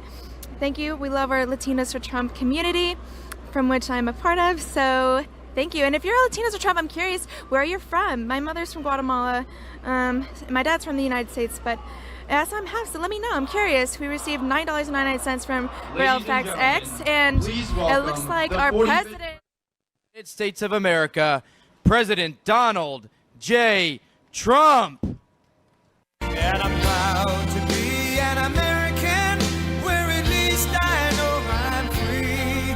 And I won't forget the men who died, who gave that right to me. And I gladly stand up next to you and defend her still today.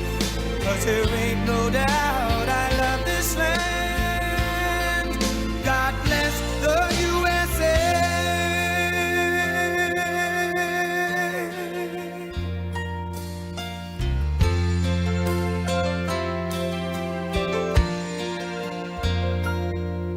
From the lakes of Minnesota to the hills of Tennessee, across the plains of Texas, from sea to shining sea, from Detroit down to Houston and New York to LA, where there's pride in every American heart, and it's time we stand and say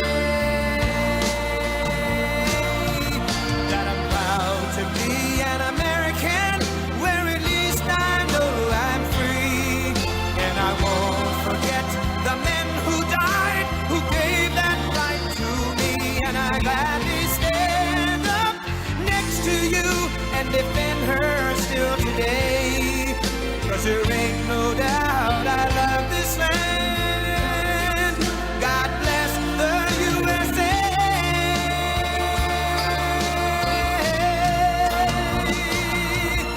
And I'm proud to be an American, where at least I know I'm free. And I won't forget the men who died, who gave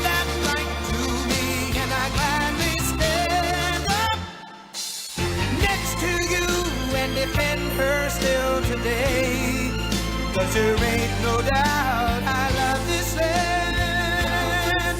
God bless the USA.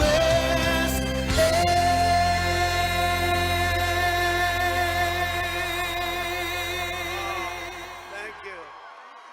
Oh, wow. This is a big crowd. We have a lot of big crowds, but this is a big crowd. This is great. Thank you very much. And hello, Traverse City. And hello, Michigan. We want the same result as we had 4 years ago for Michigan, right? And we fulfilled all our promises. You have auto plants, so many. You didn't have one in 42 years, and now you have 17 and going up, and they're going so fast, I don't know. Nobody's complaining, I can tell you that. But we want that same result. We're going to get out and vote because tomorrow we are going to win the state, and we are going to win 4 more years in the White House. And I want to thank you to our great Vice President, Mike Pence. He works so hard. I will take him over Kamala every day of the week. We will take Mike. He's great. He's great. He's done a great job. He works very hard. And he had a good debate. Didn't he have a good debate against Kamala? With your vote, we will continue to cut your taxes, cut regulations, support our police, support our great military, protect our Second Amendment, defend religious liberty, and ensure more products are proudly stamped with that beautiful term, made in the USA, right? Made in the USA. Next year will be the greatest economic year in the history of our country. You know, you had a great year last year, the year before, 3 great years, the best you've ever had, and you're going to have the best year you ever had next year. We're all set. You saw what happened under my leadership. Our economy is now growing at the fastest rate ever recorded, 33.1%. You saw that on Friday. We created a record 11.4 million jobs in the last 5 months. That's a record. While foreign nations are in a free fall, sadly in a free fall. You look at what's happening with Europe and other places, very sad. We are creating an economic powerhouse unrivaled anywhere in the world. You look at our numbers, look at the auto numbers, look at what's happening with that business and so many other businesses in this country, but that business because we happen to be in a place that likes automobiles, right? A recent Gallup poll just came out, found that 56% of Americans say they are better off today than they were 4 years ago under Obama and Biden. And that's during a pandemic, and we're rounding the corner. We're rounding the corner. And you got to open your states. You got to open your state. Open it up, Governor. Open it up, Governor. Right? Open it up, Governor. Got to open it up. If Biden and Harris and the radical left gain power, they will collapse our economy and send our nation into a very steep depression. They want to raise taxes at a level that nobody's ever heard of before. Biden will raise your taxes over $4 trillion. Man, it's not him. Do you think it's him? He doesn't have a clue. He has no clue. But that's okay. Let's assume he does. We have to win, so that's it. Can't do that to our country. Our country has too much unbelievable potential, actually. Massively increasing your regulations, shutting down your economy. They're going to close down your factories, send your jobs overseas to China and other places. I don't think so. Destroy the suburbs. Are you happy in the suburbs that I ended the regulation that was going to destroy the suburbs? That has been destroying the suburbs. The women of the suburbs, they love me, I think, but you know, the fake news says they don't, but I think they do. They love their home, they love their house. They don't want a development put next to their house. They want their house the way it is. They want to have their beautiful house, and they want to have security, and they want to have safety. I think they like Trump. I really do. That happened the last time. That happened 4 years ago. Remember, they said women will not vote for Donald Trump at that time. Women will not.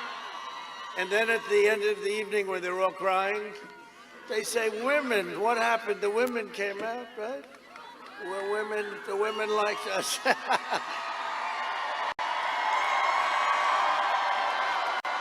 nice. Well, I like the women, I will tell you. I think the women are great. You notice we don't even talk about the men with suburbia. We let you guys be alone.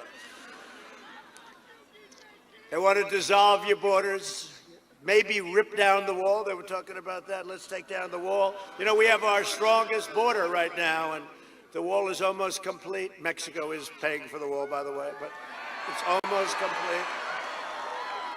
Terminate religious liberty, outlaw private health care. 180 million people. They want to take it away, go to socialized medicine. I don't think so.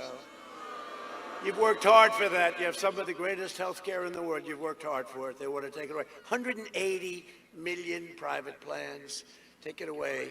Now, if you feel a little bad or if you want a checkup, you go to a hospital, you wait online for about 6 weeks, and you get yourself checked out. If they say you have a problem, they can't do anything about it. That's called socialized medicine. Confiscate your guns, Second Amendment, and indoctrinate your children with anti-American lies. And just a little while ago on the beautiful Air Force One, how does it look? Let me see. Oh, you don't see it. By the way, how about the sky? Wow, so beautiful. Let's just look at the sky for a little while. I wish we had time, right? I wish we had time. So, you know, I've made, we'll do 5 today, 5 of these. All with love, all with big crowds, all with love. It's incredible. Somebody said I actually do 6 today because we finished up last night in Miami at 1:30 in the morning. So, thank you. Oh, thank you very much.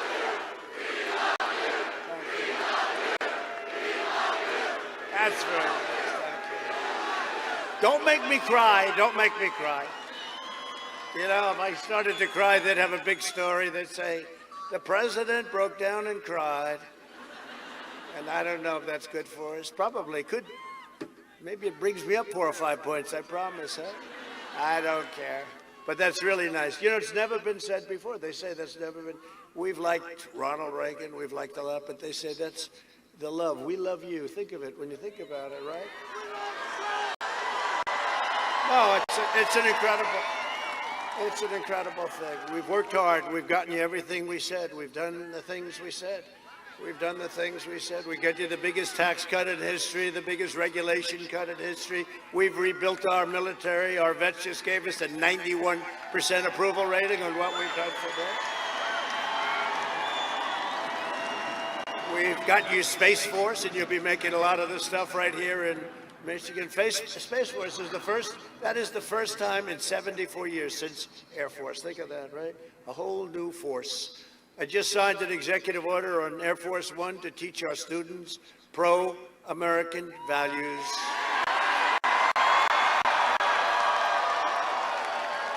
It's a good thing with all the things that I've been watching that have been taking place over a pretty long period of time, even before Obama and Sleepy Joe. Biden has vowed to abolish the American oil and natural gas industries and to ban fracking. Look, he said it.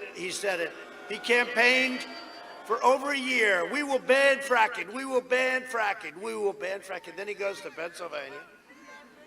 And they say, well, you know, his people told him he didn't have any idea what they meant, but it was okay. He listens to them. They said, listen, you have to be in favor of fracking now. He said, okay, no problem. Why? I only said it about 200 times during debates, right? So they've been. So now he goes into Pennsylvania, where we just left. Great people, by the way. You talk about, that was an unbelievably enthusiastic group of people. We're going to win Pennsylvania. We're going to win Michigan, too. We're gonna win. We're gonna win Pennsylvania. We won Pennsylvania last time too. We won this one. We won this one. Hadn't been won for many, many years, and Pennsylvania the same thing. It wouldn't. But then Trump came along. We won them both. We beat crooked Hillary. Crooked Hillary. Now we have a guy that makes Hillary look like a baby.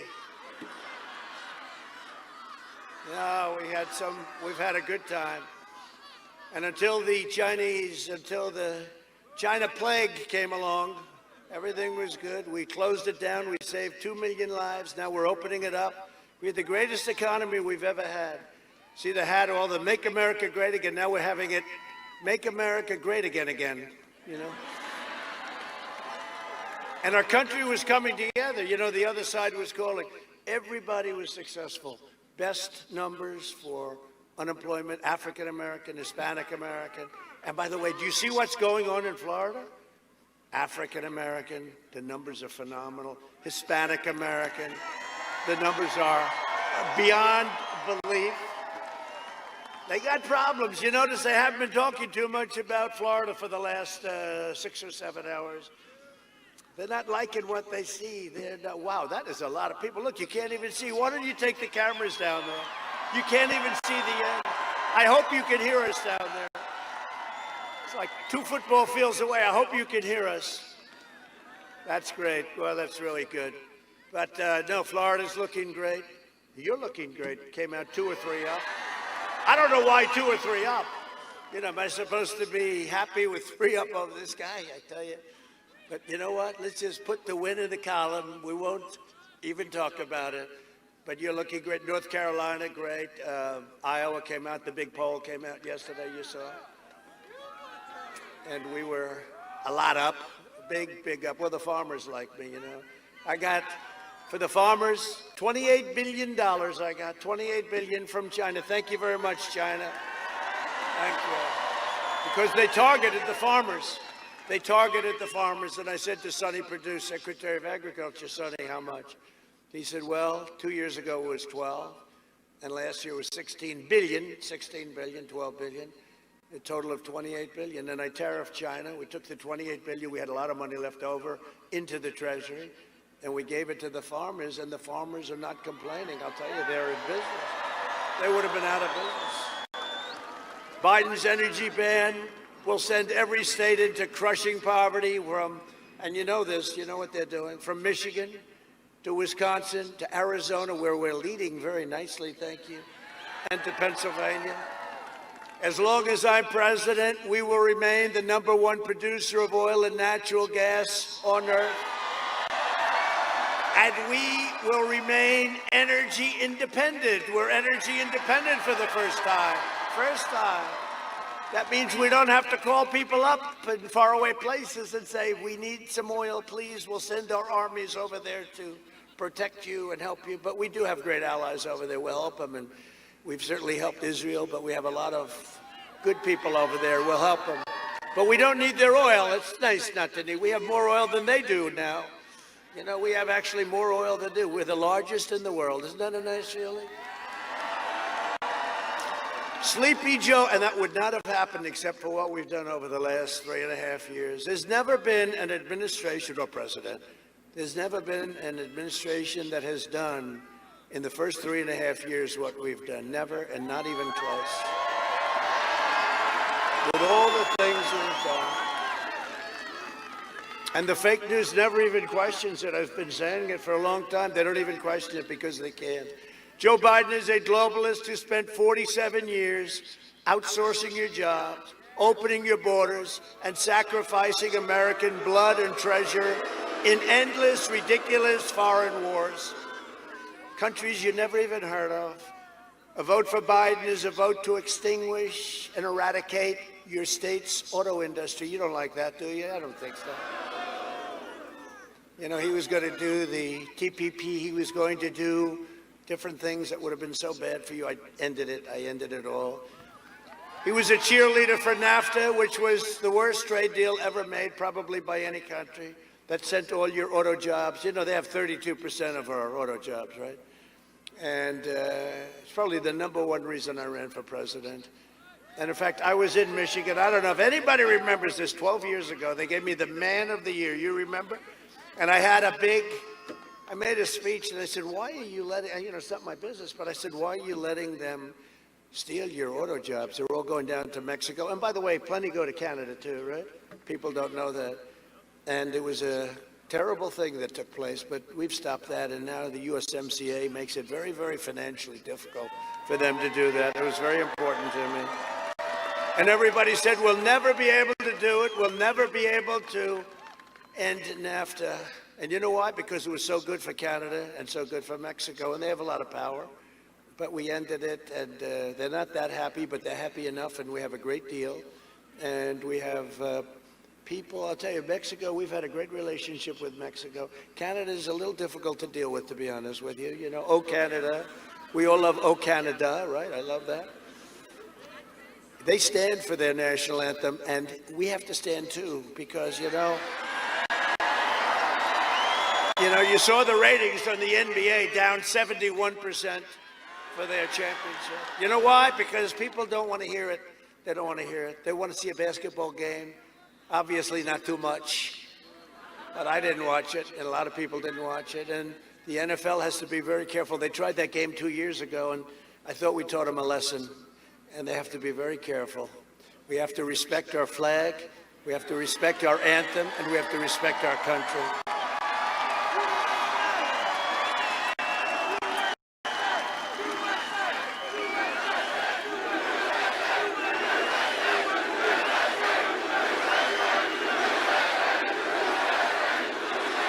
Sleepy Joe supported China's entry into the WTO.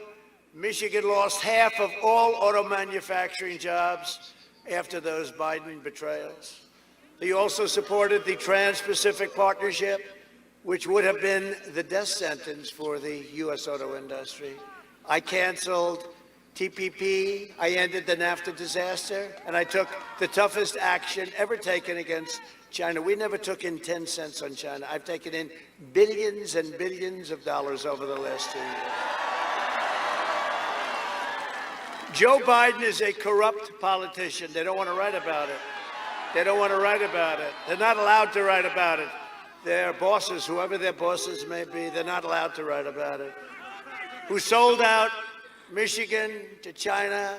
He sold you out. That's one of the reasons when they send over a car, they charge us 35% tax. We charge them nothing. But those days are changed. We changed it.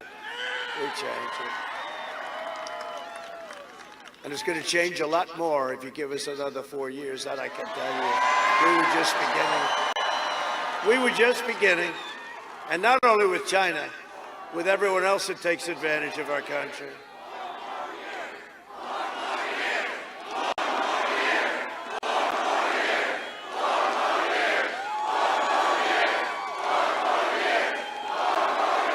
Thank you very much. No, but with everybody else that takes it, it's not only China, it's everybody. We renegotiated the South Korea deal, you know that. That was a deal. Crooked Hillary made that deal. It was going to give 250,000 jobs. She was talking, this will produce 250,000 jobs. They signed it, and she ended up being correct. But the 250,000 jobs all went to South Korea, not to us. That was standard. That was standard. Biden is the living embodiment of the decrepit and depraved political class that got rich, bleeding America dry. And you know what happened. Look, there haven't been too many states that have been affected like you've been affected. You got seriously affected.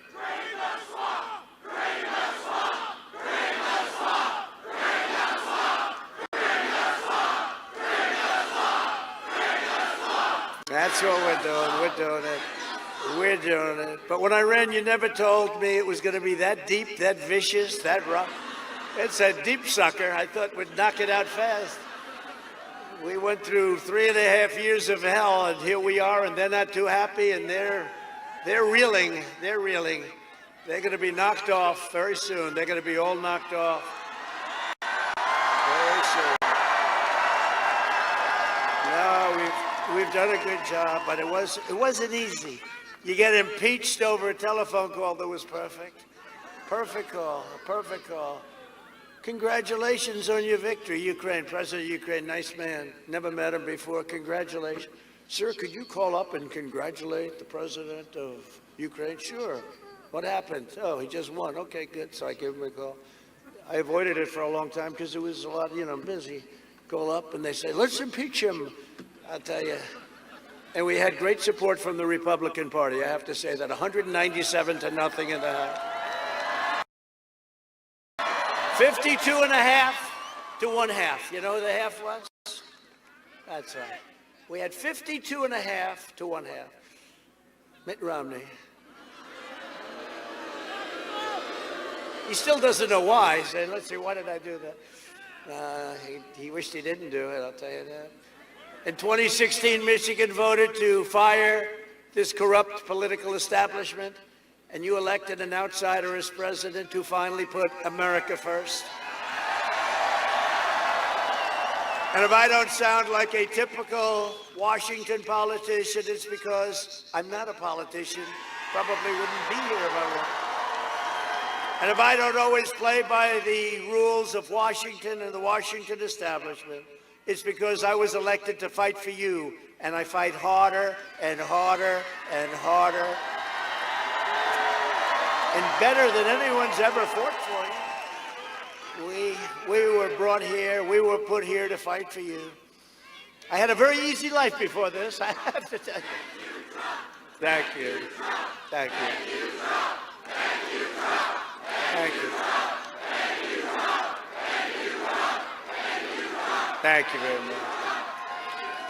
I had a very easy life. I had a different kind of a life. And you know what? I wouldn't have changed that decision when I said, First Lady, let's do it. You're going to be First Lady. She was actually one of the people. She said, are you sure you want to do this? First Lady. People love the First Lady. They do. They love her.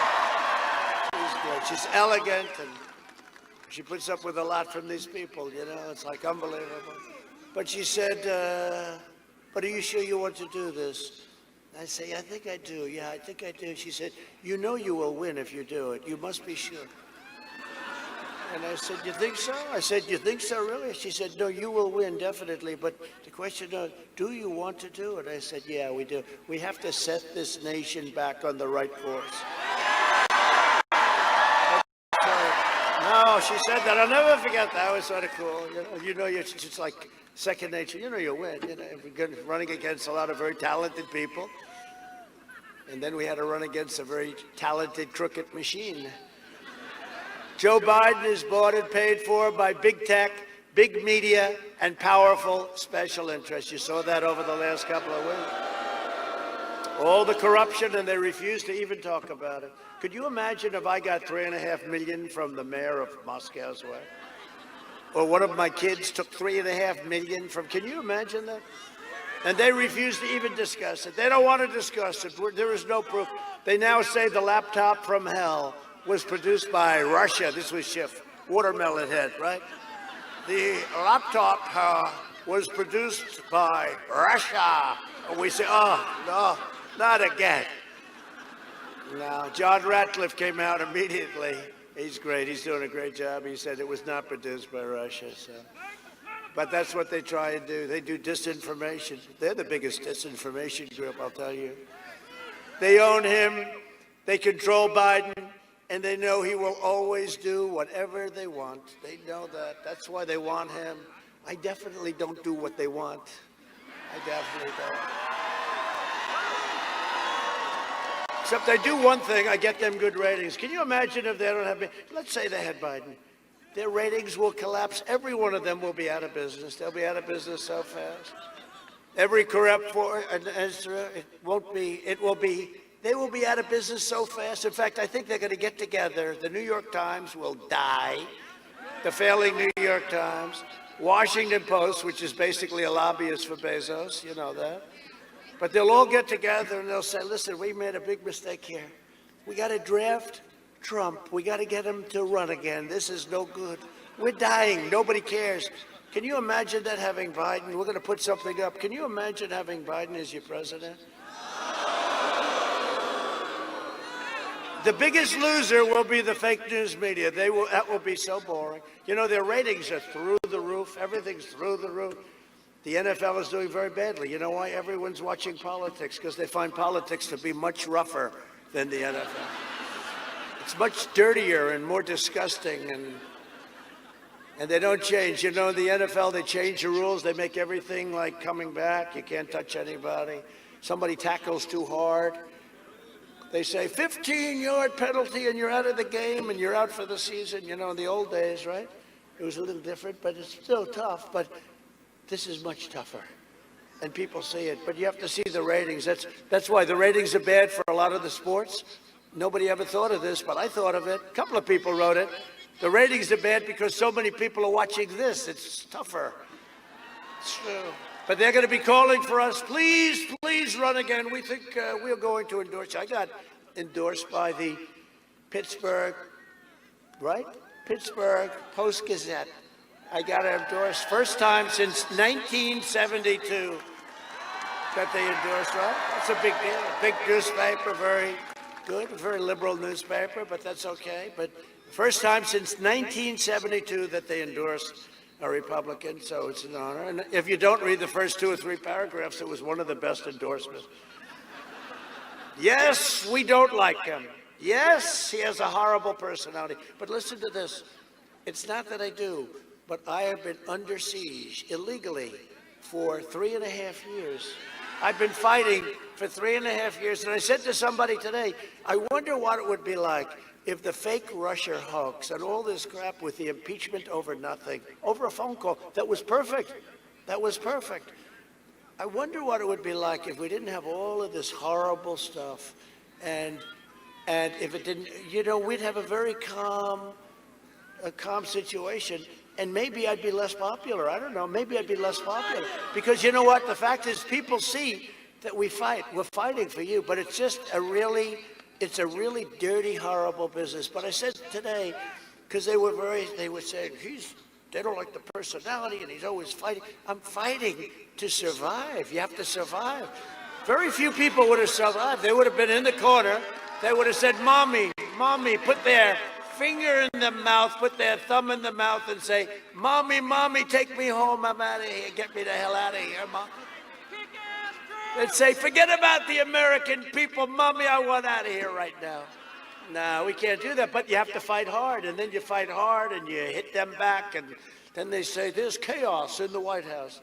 They caused the chaos. We have a great group of people. We have a lot of them here tonight, great people in the White House. But it's true. I wonder if it would have been different, you know, if they didn't, because these were all, we caught them spying on our campaign. We caught them trying to take out a duly elected president of the United States. That's treason. That's treason. We caught them. And someday, maybe something's going to be done about it, too, you know? Maybe.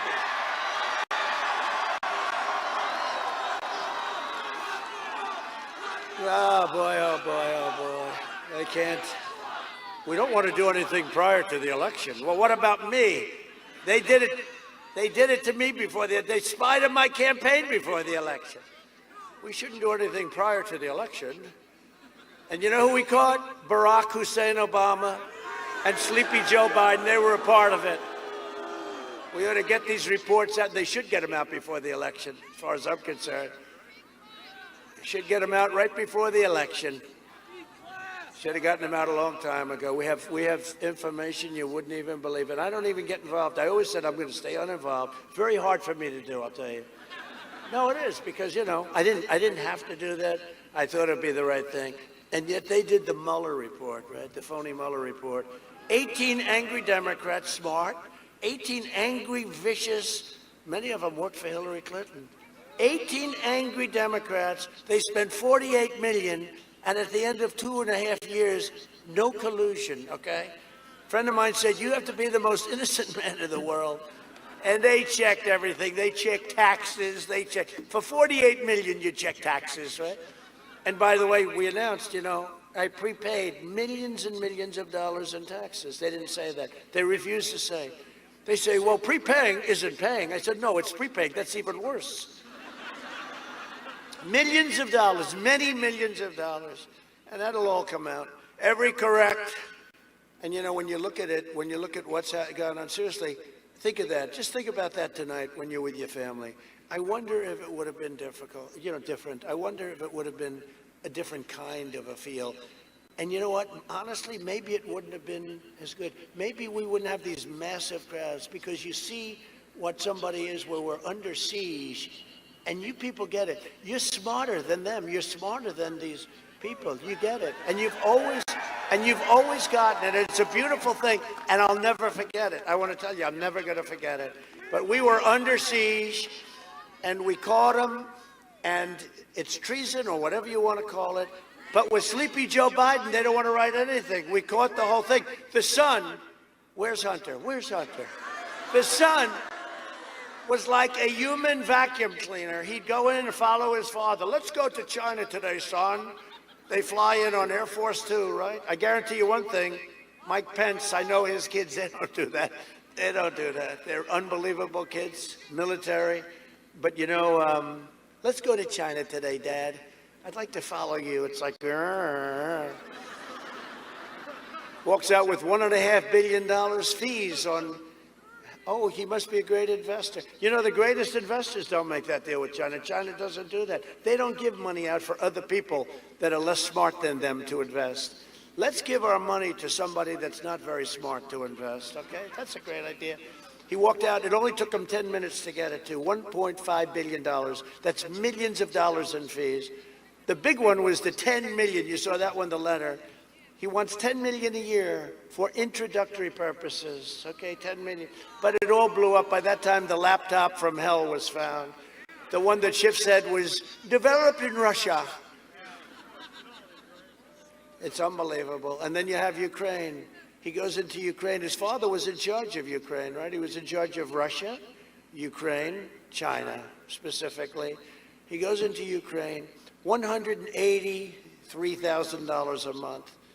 Do you have energy experience? It's an energy, right? Burisma. Do you have energy experience? No, I don't. I don't know anything about energy. Well, we'll pay you $183,000 a month, and we'll give you an upfront fee of approximately $3 million. Would that be satisfactory? No, think of it. No, think of it. And there are other things too.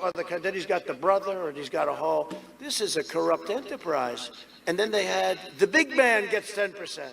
The big man. Who's the big? He's not a big man to me. To me, he's a very meek, fragile. He's a fragile person, and he's very agitated. I watch him today. He gets more time on Fox. I've never seen anybody on Fox so much. Him, they have everybody on Fox. They have all enemies on Fox. I think it's crazy. But he gets a lot of time on Fox. But he's so agitated. And now he comes out with the aviator glasses, but they're a little too small. They should be. He wants to look like Tom Cruise from a long time ago. No, but he's fragile. He's not going to be there. That's not what they're counting on. They're counting on somebody else. They're counting on by far the most liberal person in the Senate, Kamala. They like her. They like Kamala. Every corrupt force in American life that betrayed you and hurt you is supporting Joe Biden. The failed establishment that started the disastrous foreign wars, they support Biden. The career politicians that offshored your industries and decimated your auto plants, and you suffered for many, many years. I'm telling you, that's why I'm here, I think, primarily. That was the first thing, trade. I said, how can they do that? They supported Biden. The open borders lobbyists that killed our fellow citizens with illegal drugs and gangs and crime that poured into our country, they support Biden. They still do. The anti-American radicals defaming our noble history, heritage, and heroes, they support Biden. They support him. They support Sleepy Joe. And you know, I signed a law that you take down any of our statues, any of our monuments, you go to jail for 10 years.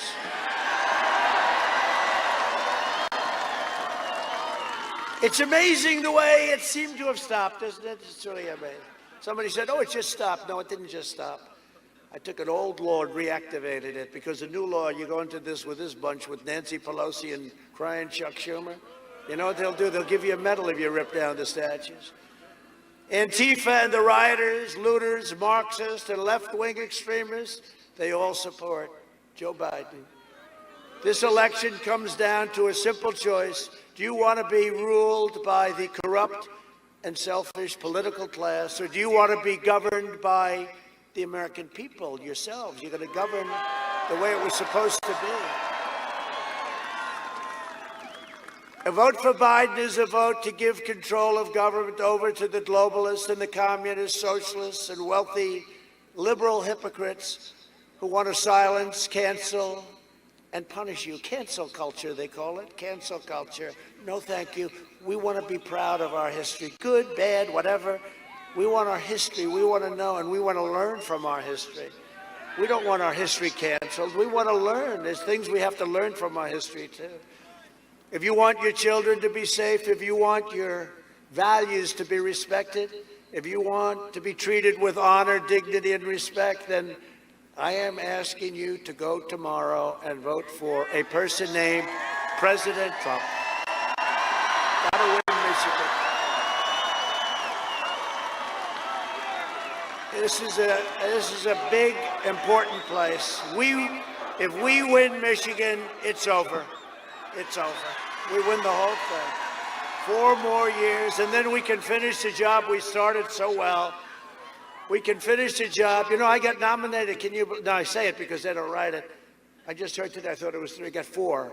4 Nobel Peace Prizes. Can you believe it? 1 for the Middle East. 1 for Kosovo, Serbia. I mean, they want to make a trade deal. They're each fighting each other for many decades. They're fighting, killing each other. You've read it. I mean, for years, it's just automatic, killing each other for many, many decades. And we're doing these trade deals with them, not big deals, but they want them very badly. We're doing them. And they're each doing them. And I said to the people, I said, listen, we're doing deals. They want to make the deal with us. Everybody wants to make a deal with us. I said, they're killing each other, I think, right? They're killing each other. I read about it. They're killing each other for decades. Tell them we're not making a deal unless they get together and make a peace. And we told that to them. We're not interested in doing deals unless you guys can get along and not kill each other. You know, it's human lives. We don't know where it is. You don't know where it is. Some people have never heard of the places, but they're places and they're people. They're human beings. And I said, tell them we're going to do it, but you have to make peace. And we got them together. We made peace. And they actually nominated me for Nobel Peace Prize. I got 4 nominations and 4 unrelated things. That's crazy, right? And I told the story, you probably heard about it. The first one I went up, Middle East. You know, the Middle East is coming along, going, no blood in the sand, no nothing. The Middle East is great. Signed already 3 countries. We have 7, 8, 9 countries. They could all sign. I said, how did Obama do it? And they told me, I said, good, we'll do it the opposite. But not only Obama, for many, many years, they haven't been able to do it. And I'd like to finish that up too. We need a little more time, you know. We need a little bit more time, but we have countries lined up. No money and no blood in the sand. No blood in the sand. Remember what I said 4 years ago, I am your voice and I will make America great again. And that's what we're doing. That's what we're doing. Together we will defeat the corrupt establishment. We will dethrone the failed political class. We will drain the Washington swamp. And we will save the American dream for your children, for your grandchildren. This election is also a choice between a deadly Biden lockdown or a safe vaccine. The vaccine is coming along great. Couple of weeks, it's going to be out soon. That ends the pandemic. And it will end anyway. They hate it when I say we're rounding the corner. It's going to end anyway, but the vaccine will make it go a lot quicker. And what we've done with therapeutics is incredible. Excuse me, here I am. But I like to say, no. I like to say it had no impact on me. I didn't really need it. They just happened to give it to me because I'm a perfect physical specimen that's very young. I'm very young and in perfect physical shape. No, but it's amazing what we've been able to do is incredible, really incredible. We will mass distribute the vaccine in just a few weeks, and it will quickly eradicate this virus. We're going to start off very much with, we've learned about it with our senior citizens, especially if they have a condition, a heart condition, they have some problem, any kind of a problem, boy, it's vicious. That's the ones it really goes after. But we're going to protect our great senior citizens first, and then it'll go very quickly throughout for anybody that wants it. It won't be enforced. It's not going to be enforced.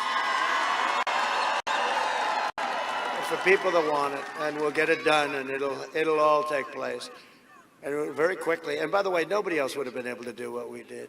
You know, nobody else would have been able to do what we did. You know, Joe Biden, he handled the swine flu as one of the great catastrophes. He was a mess. His own chief of staff said we had no idea what the hell we were doing. I don't know why this guy admitted that. I can't figure out why he admitted it. Probably before Joe thought he could ever run. You know, Joe thought his career was over because he wasn't thinking straight. Then he ran, and Elizabeth Warren said, I want to stay until the end and take out Bernie. You know, she took out Bernie, and we're running against Joe instead of Bernie, and Bernie's going to run again, though, in another 4 years. He's going to run again. One thing about that guy, he never gives up, does he?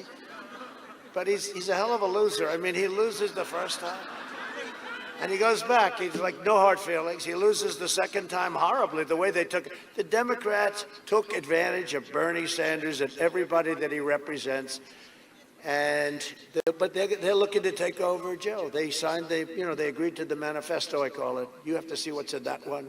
Joe Biden is promising to delay the vaccine and turn America into a prison state. That's what he wants. Locking you in your home while letting the far left rioters, so the rioters and the looters, the anarchists, Antifa, they can go knock the hell out of you, roam your streets, set your stores on fire. No problem. That's called protesting. We must protect our protesters, but you're not allowed to go to church. You're not allowed to have dinner, right? The only one allowed to have dinner in this state is the husband of your governor. He's the only one that's got special privileges. That was not a good day when he got caught boating or whatever the hell it was. Who are you? I'm the husband of the governor. The police didn't go for that one too well, did they? No, that wasn't a great day. No, you got to open up your state, Governor. Open it up, Governor. Let the kids go back to school. Let the kids go back to school. It's like Barron Trump, right? They said, you know, First Lady had it, I had it. They said, sir, you tested positive. First Lady didn't come to see us a little while later. They said, sir, Barron, White House doctor, great doctor, Sean. Sir, Barron just tested positive. I said, tested positive for what? For corona.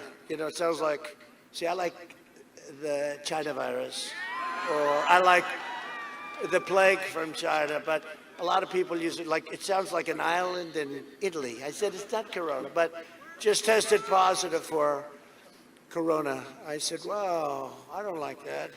That's not good. Barrett, he's strong. He's very tall. He's only 14 years old. He's very tall, I can tell. Hi, Barrett. And he's a good boy, but he just tested positive. And I said, wow. Then about 12 minutes later, I see the doctor. Doctor, how's Barron doing? Oh, it's okay. He's fine now. It took him about 12 seconds to get rid of it.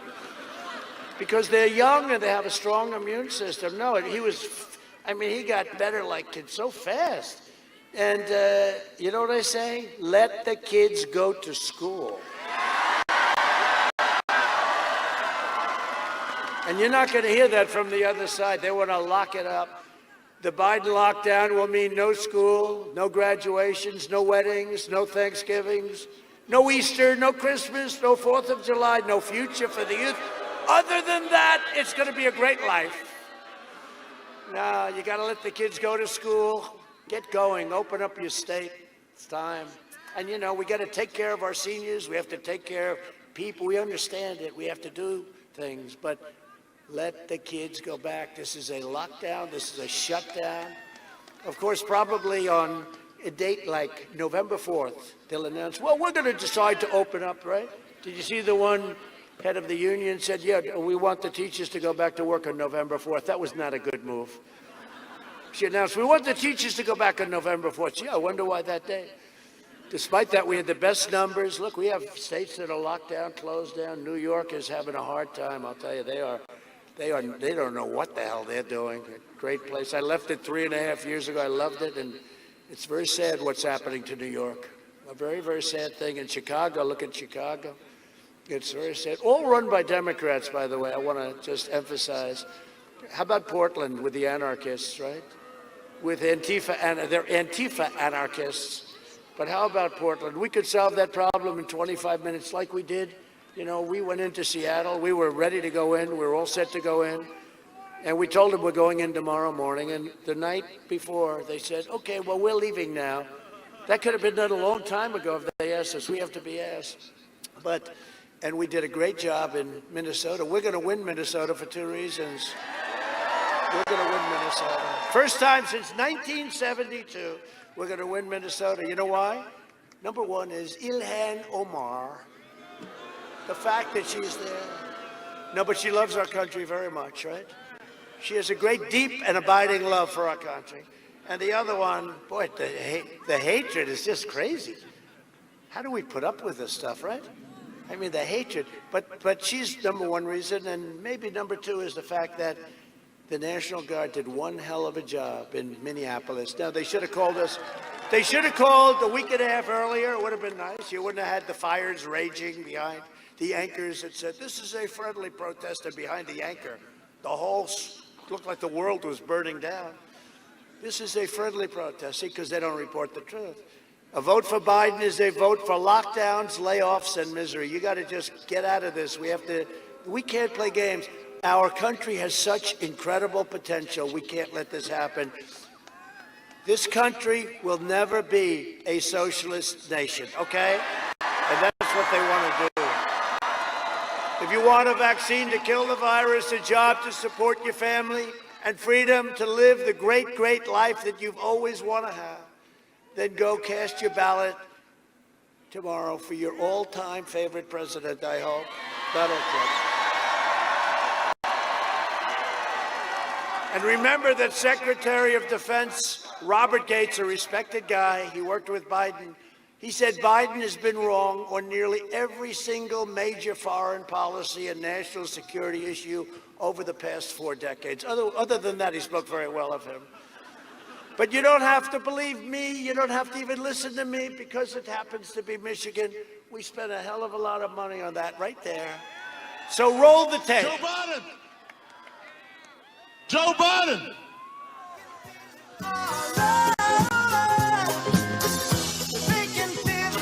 Joe Biden. Have you taken a cognitive? No, I haven't taken the test. Why the hell would I take a test? Come on, man. That's like saying you, before you got in this program, if you take a test where you're taking cocaine or not, what do you think, huh? Are you a junkie?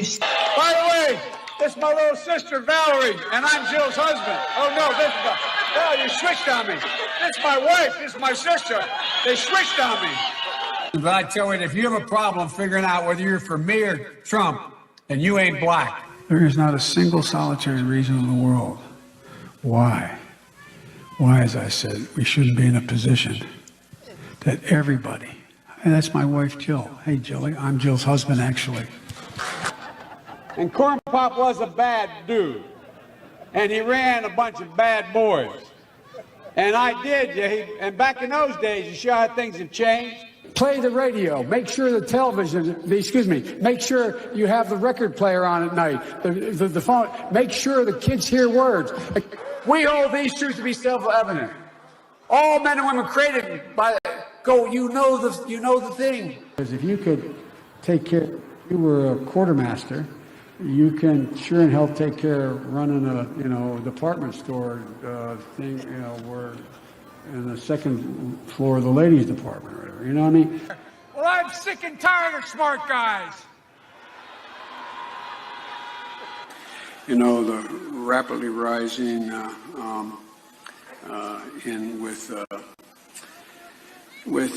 don't know. You ever been to a caucus? No, you haven't. You're a lying dog-faced pony soldier. Why attack Sanders? Why? You're getting nervous, man. What kind of country we're going to be? 4 more years of Georgia, he's going to find ourselves in a position where if Trump gets elected, we're going to be in a different world. Lie after lie after lie after lie. You know, we have to come together. That's why I'm running. I'm running as a proud Democrat for the Senate. And by the way, you know, I sit on the stand and it get hot. I got hairy legs that turn blonde in the sun. And the kids used to come up and reach in the pool and rub my leg down so it was straight, and then watch the hair come back up again. They look at it. So I learned about roaches. I learned about kids jumping on my lap.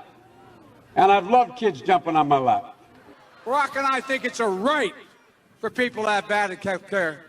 We have to do at least several things. One, we have to depend on what the president's going to do right now. And first of all, he has to wait till the cases before anything happens. Look, exacerbating the need for environmental justice. Sorry, as a bug. Folks, we got a lot of work to do. I not only need you to get me elected. The case where we cannot let this, we've never allowed any crisis from the Civil War straight through to the pandemic of 17, all the way around 16. We have never let our democracy take second fiddle. We can both have a democracy and elections and at the same time correct the public health. Everywhere I've been hearing all around the country. You're trying your best, but it never feels like enough. And here comes the train that he tried to make sure didn't continue to run. No, that's the commuter. All right. No, that's what. But folks, look. Anyway, I am very willing to let the American public judge my physical and mental as well as my mental fitness. I'll lead an effective strategy to mobilize true international effort to pressure.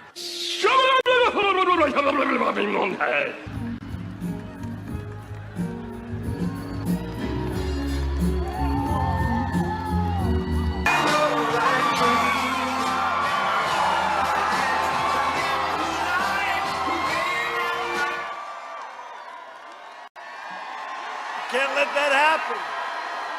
You can't let that happen.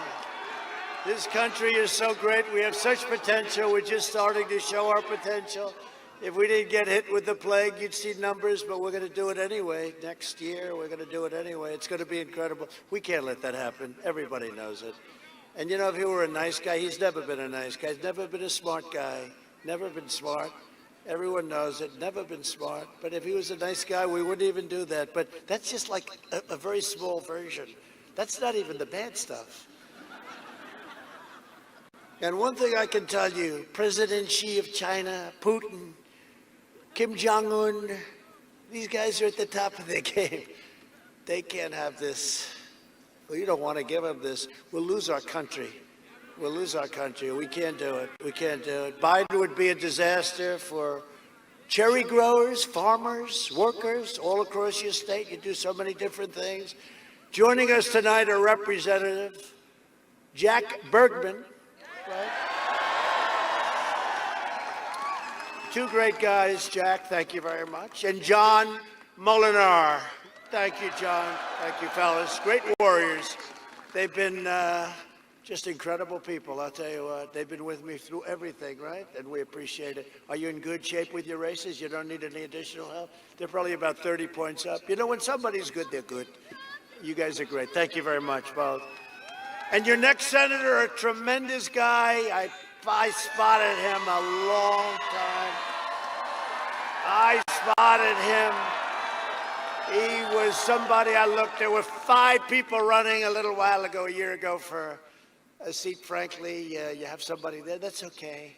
But I saw this man, and I said, roll it back. I want to see that again. John James, right? And I said, wow. What potential. And then I found out West Point, great student, great helicopter pilot. I'd trust him 100% to pilot my helicopter. I would do that 100%. No, he's supposed to be a great warrior, actually, but I got him to run, and he got his feet a little wet, and then he just took off. And I understand you're doing very well in that poll, John. I hear. Do you want to come up here? Come on here, John. Come here. Come on over here, John. Come on over. He's a great guy, and I hope he's going to be voted in. You're doing very well. Come on, John.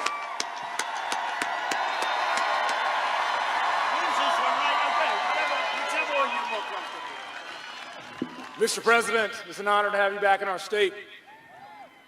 Are we grateful? Are we grateful for the United States of America? Are we grateful for a president who's been back in Michigan more in the past 6 days than Gary Peters has in the past 6 years? You know, it always tickles me a little bit when career politicians talk about what they're going to do. But Joe Biden has had 4 decades in Washington, and Gary Peters has had 3 decades in politics, and we still have a life that doesn't benefit all of us. We need to get leadership that's been tested in the real world, people who understand how to create jobs in the real world, who can continue to bring results for everyone. So it's my honor as a warfighter and as a combat veteran to stand before you here today and encourage you to go vote, because only you can drain the swamp. God bless you.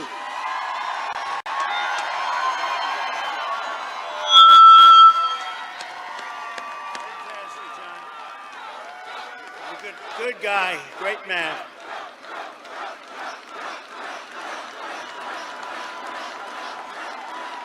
That's a big, very important vote you're casting in addition to our vote.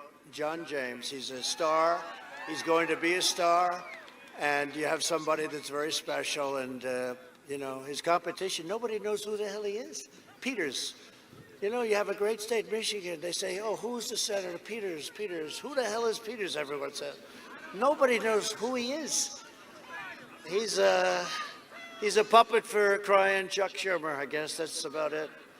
Anyway, so good luck. John James, everyone. You have to do it. Okay. Another great gentleman, House Speaker Lee Chatfield. Good. Nice to see you, Lee. Here, you doing good? And a woman who is like special to this part of the world because she headed up our campaign. And you know, sir, she kept calling, please, one more visit, because a Republican hasn't won Michigan for many, many years, decades, long time. So she'd call, please come over, so I'd do it. And come over, I'd do it again. And I came so much, I felt like I should become a citizen of your state. That could happen.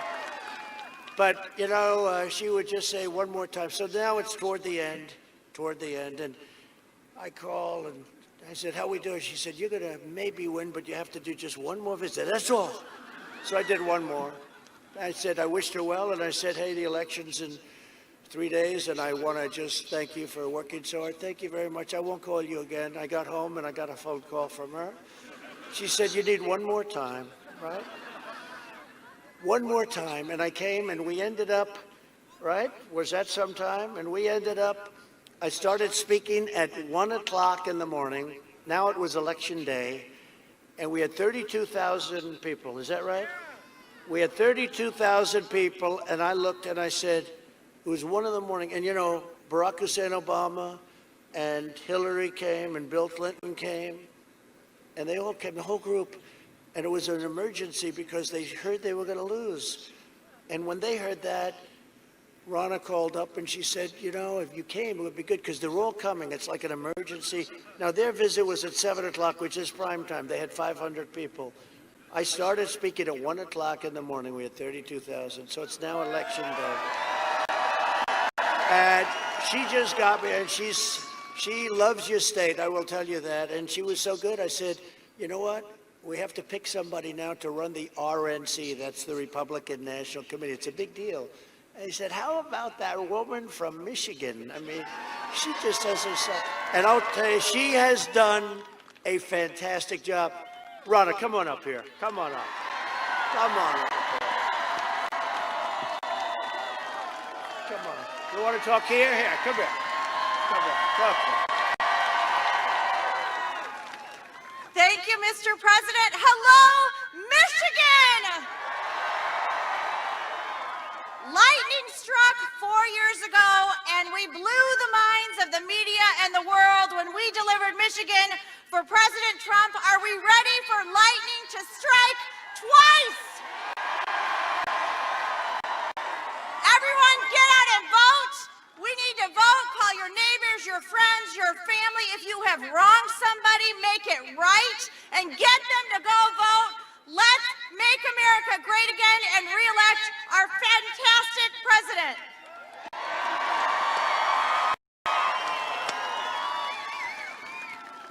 She did a great job, we all love her. We love her. She's fantastic. She's got a spirit like you wouldn't believe. Thank you, Ronna, very much, and for the work. And I think we're going to have a fantastic day. It's going to be an incredible day, and it's going to be, I never thought I'd say it, but this election is more important than 2016. I never thought I'd say it. This is going to be, because we can't allow this to happen to our country, this will be the most important election in the history of our country. It's going to set a course. It's going to go one way or it's going to go another. And if it goes the other way, it's going to be a terrible thing. It's going to be a terrible thing. So get out there and vote.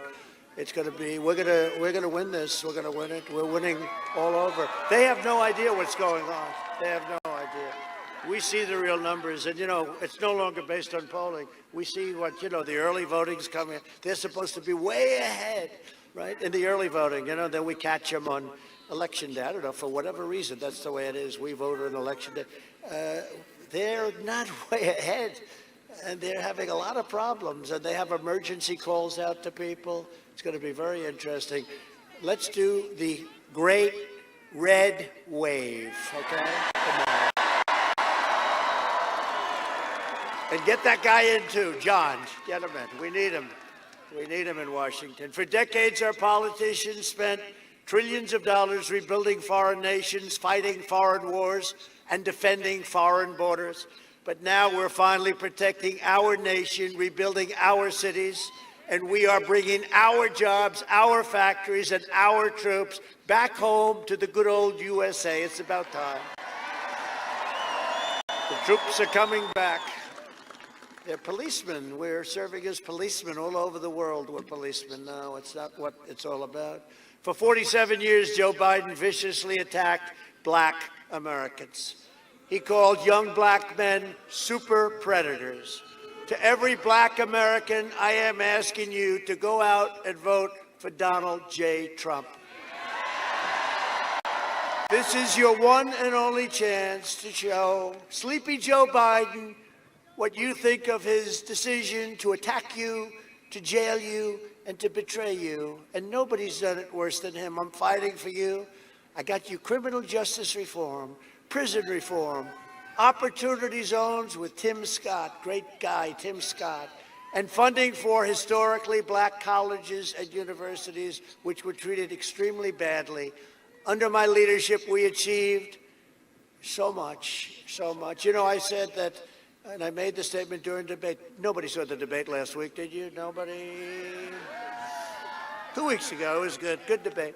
But I said, nobody, with perhaps the exception of Abraham Lincoln, a lot of people said, could you do the perhaps the exception out, please, has done more for the black community than Donald Trump. And that's true.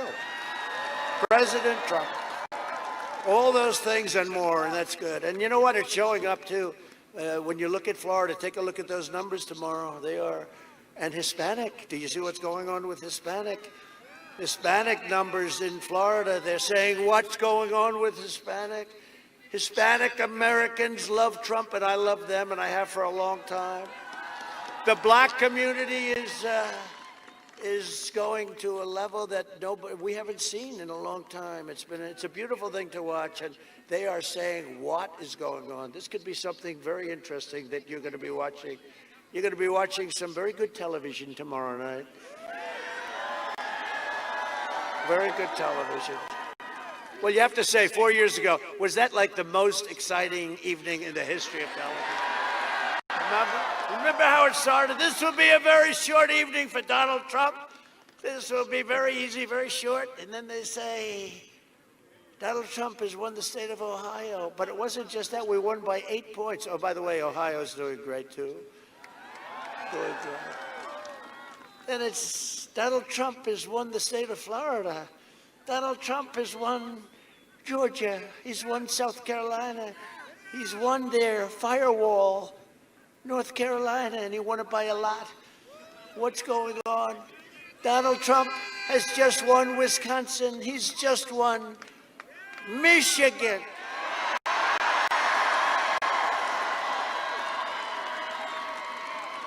And they held Pennsylvania, even though it was, we only had, it was 98% of the vote was hit. If I lost every vote in the 2%, I still would have won by a lot. They held it. So you and Wisconsin got credit, and that's okay, right? But I just told Pennsylvania, next time you take credit, so let's do it a little bit earlier, please. No, we're gonna do fantastically in Pennsylvania. But that was one of the most exciting evenings ever, and I think we're gonna duplicate. I don't know, can you ever surpass something like that? But we're gonna at least duplicate it. And we need it to carry on what we've been doing. We've brought so many jobs back, and all of those plants that we talked about. We have plants, you had nothing for 42 years.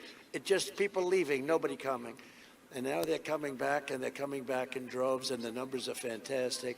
Under my leadership, we achieved the most secure southern border in U.S. history. The Biden-Harris group would increase refugees from terrorist nations by over 700%.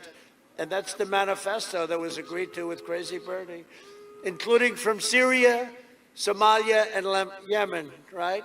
You know that. The Biden plan would overwhelm your communities and turn Michigan, Minnesota, Wisconsin, and the entire Midwest into a refugee camp. You're talking about tremendous amounts of people coming into our country. We don't know who they are. We don't know anything about them. I'm protecting your families and keeping radical Islamic terrorists the hell out of your country, if that's okay with Michigan. If that's okay with Michigan, if it's okay with you, we put the ban on because we want people to come into our country who are going to love us, who are going to help us, not people that are going to hurt us and blow up buildings. We invested $2.5 trillion in the U.S. military, the largest investment in the military we've ever made. We have to do it. All made in the USA, a lot of it made right here in your great state, a lot of it. And we now have the greatest equipment anywhere in the world, fighter jets, F-35s. We have the best tanks. We have the best rockets and missiles. We have the hypersonic missile that goes 7 times faster right now than the fastest missile in the world. If it went by us, we'd say, what was that? It would start over there, and before you could turn your head, it would be over there. It'll go 7 times, think of that, 7 times faster. It's incredible. And we have all of these things, and our nuclear arsenal now is in tippy-top shape. And you know what I say? Pray to God we never have to use it. All of it, all of it, all of it. We're making submarines, the likes of which nobody's ever seen before. We're doing it all. And when I took over, it was depleted. Our military was depleted. We had old fighter jets. You had to go to the desert. It was called the graveyard for airplanes, right? And you'd strip planes that were sitting in the desert, rotting in the desert, and you'd bring the parts back. This was what we were flying in our airplanes. Now we have new tankers. We have the new super fighters. It's incredible what we've done, and much of it's already here. Most of it, much of it's coming, but it's all made in our great country. We just passed the VA choice and VA accountability, and nobody thought that could be done, and we just got, as I told you, 91% approval from our vets, our great vets. We obliterated 100% of the ISIS caliphate. People don't talk about that. When I took over, it was a mess. It was all over the place. We obliterated. We killed the leader of ISIS, al-Baghdadi. And we eliminated the world's top terrorist. Soleimani is dead. I recognized the capital of Israel and opened the American embassy in Jerusalem. I also recognized Israeli sovereignty over the Golan Heights. They were working on that for 52 years. And instead of endless wars, we're forging peace all over the Middle East. They're all getting together. They're all getting together. A vote for me and the Republican Party and John James and everybody, it's a vote for the American dream. And in conclusion, over the next 4 years, we will make America into the manufacturing superpower of the world, and we will end our reliance on China once and for all. That's already starting. We will hire more police, increase penalties for assaults on law enforcement, and we will ban deadly sanctuary cities. With God's help, we will defend the right to life, religious liberty, and keep. That's right. You better get out there and vote. And we will defend keep and bear arms. You know what keep and bear arms is called? The Second Amendment, which is under siege constantly. That's where we need John and everybody to help us. And our great congressmen, they've been so great, and we appreciate it. We will maintain America's unrivaled military might, and we will ensure peace through strength. We will end surprise medical billing, require price transparency, lower drug prices beyond any levels you've ever seen, 60, 70, 80%. I've instituted favored nations. The drug companies do not like me. They do not like me. They're taking out more commercials, I think, than Sleepy Joe. But we're going to get it down. Our prices are the highest in the world for many years by far, and we're bringing them down to the lowest price anywhere in the world, matching the lowest price. And we will always protect patients with pre-existing conditions. America will land the first woman on the moon, and the United States will be the first nation to land an astronaut on Mars. We will stop the radical indoctrination of our students and restore patriotic education to our schools. And we will teach our children to love our country, honor our history, and always respect our great American flag. We will live by the timeless words of our national motto, "In God we trust." For years, you had a president who apologized for America. Now you have a president who is standing up for America and standing up for the great people of Michigan. Tomorrow, you have the power with your vote to save America. You are going to save America. It's the most important election. I say it all the time. This is the most important election our nation has ever had. I really believe that. Never thought I would have said that in a million years if you go back 4 years. So get your friends, get your family, get your neighbors, get your co-workers, get your boss, and drag them out and say, "Boss, come on, boss." You got to get out and vote. Get out and vote. So important. The red wave, I talk about it. The red wave, I think, is going to be far bigger. Look at all of these organic things that form in Iowa and the farm country, tractors, thousands and thousands of tractors. Yesterday, didn't they have 100 miles of cars? It was like 100 miles. All over the country, 4,000, 5,000, 6,000 boats with Trump and the American flags all over. Never happened. You know, a movement like this has never happened before. It's never happened. And we have to keep it going and finish it out. From Midland to Mackinac, from Lansing to Grand Rapids. And you know where my last stop is going to be? I'm sorry to tell you that. I feel a little guilty. But Grand Rapids was where we did that final great stop, Grand Rapids. And so I'm going to be in Grand Rapids. It's going to be my last stop. There's something nice about that, right? Because you can believe it. So I have 5 of these today, and they're all big monsters. I had 5 of these today, but I actually had 6 because yesterday in Miami, we left the stage at 1:30 in the morning. So somebody said, if you want, they said, so if you want, you could say you did 6 today. I think I'm going to say that. Nobody else could do 6 of these. You think it's easy up here? It's not easy. It's freezing up here, too. I got the wind. You don't have that. I have the wind. I'm freezing my ass off up here. Only from Michigan. And from Battle Creek and right here in Traverse City. It's a good place, right? Good place, huh? We inherit the legacy of American patriots who gave their blood, sweat, and tears to defend our country and to defend our freedom. We stand on the shoulders of American heroes who crossed the ocean, settled the continent, tamed the wilderness, laid down the railroads, right? Raised up the great skyscrapers, won 2 world wars, defeated fascism and communism, and made America into the single greatest nation in the history of the world. And the best is yet to come. The best is yet to come. The best is yet to come, and I mean that. Proud citizens like you help build this country, and together we are taking back our country. We are returning power to you, the American people. With your help, your devotion, and your drive, we are going to keep on working, we are going to keep on fighting, and we are going to keep on winning, winning, winning, winning. We are one movement, one people, one family, and one glorious nation under God. And together with the incredible people of Michigan, we have made America powerful again. We have made America wealthy again. We have made America strong again. We have made America proud again.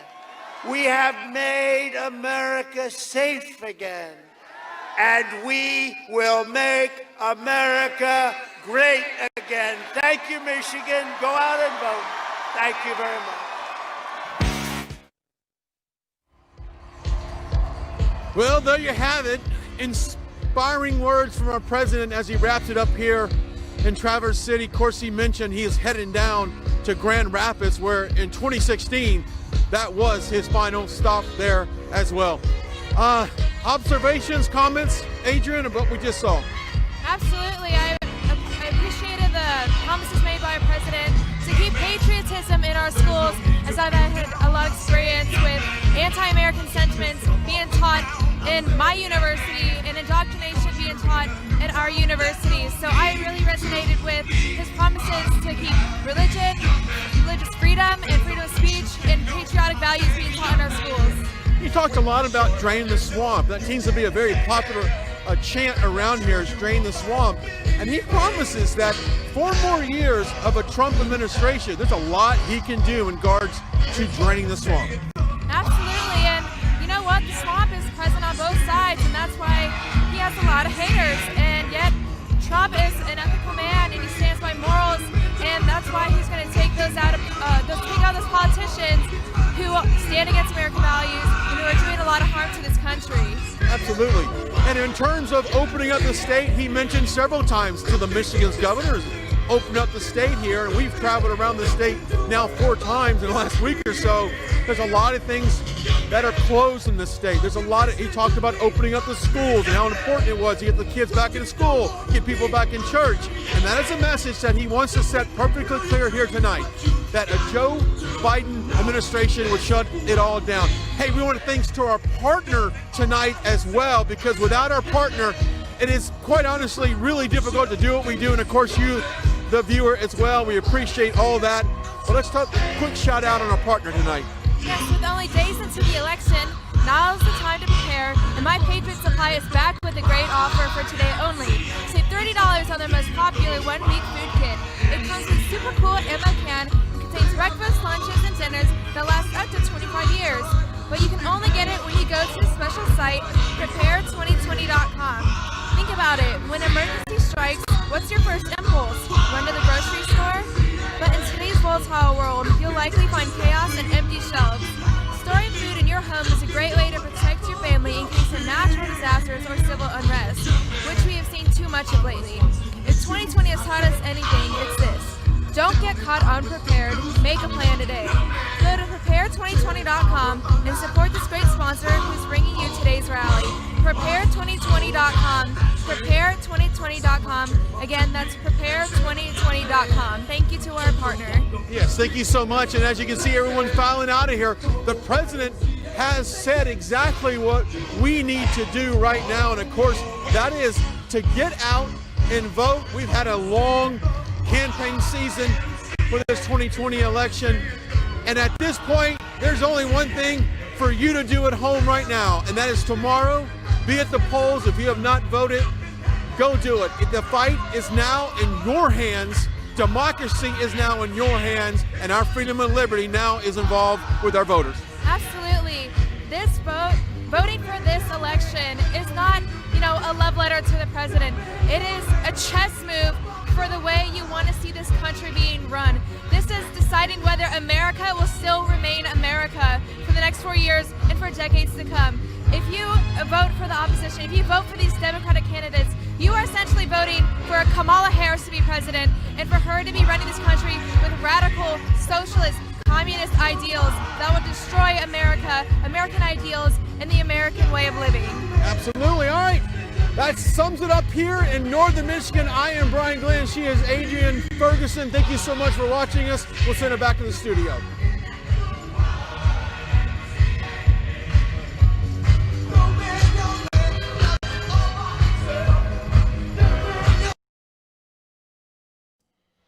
All right. Thank you, Brian and Adrian. We're now going to transition our coverage over to Kenosha, Wisconsin. That's rally number 4 of 5 of the day for the president. He will then head to Grand Rapids, back to Michigan, to wrap it up like he did back in 2016, the 2016 campaign, which we covered extensively here at RSBN. We will now repeat that and head back to Grand Rapids for the same ending in 2020. So stand by, everybody. We are going to end this stream, but you can catch us live in Kenosha on our YouTube channel. Just subscribe. Make sure you hit the red subscribe button so you get all notified every time we go live. We'll be live over there in Kenosha in about 5 minutes. So we'll see you there. God bless.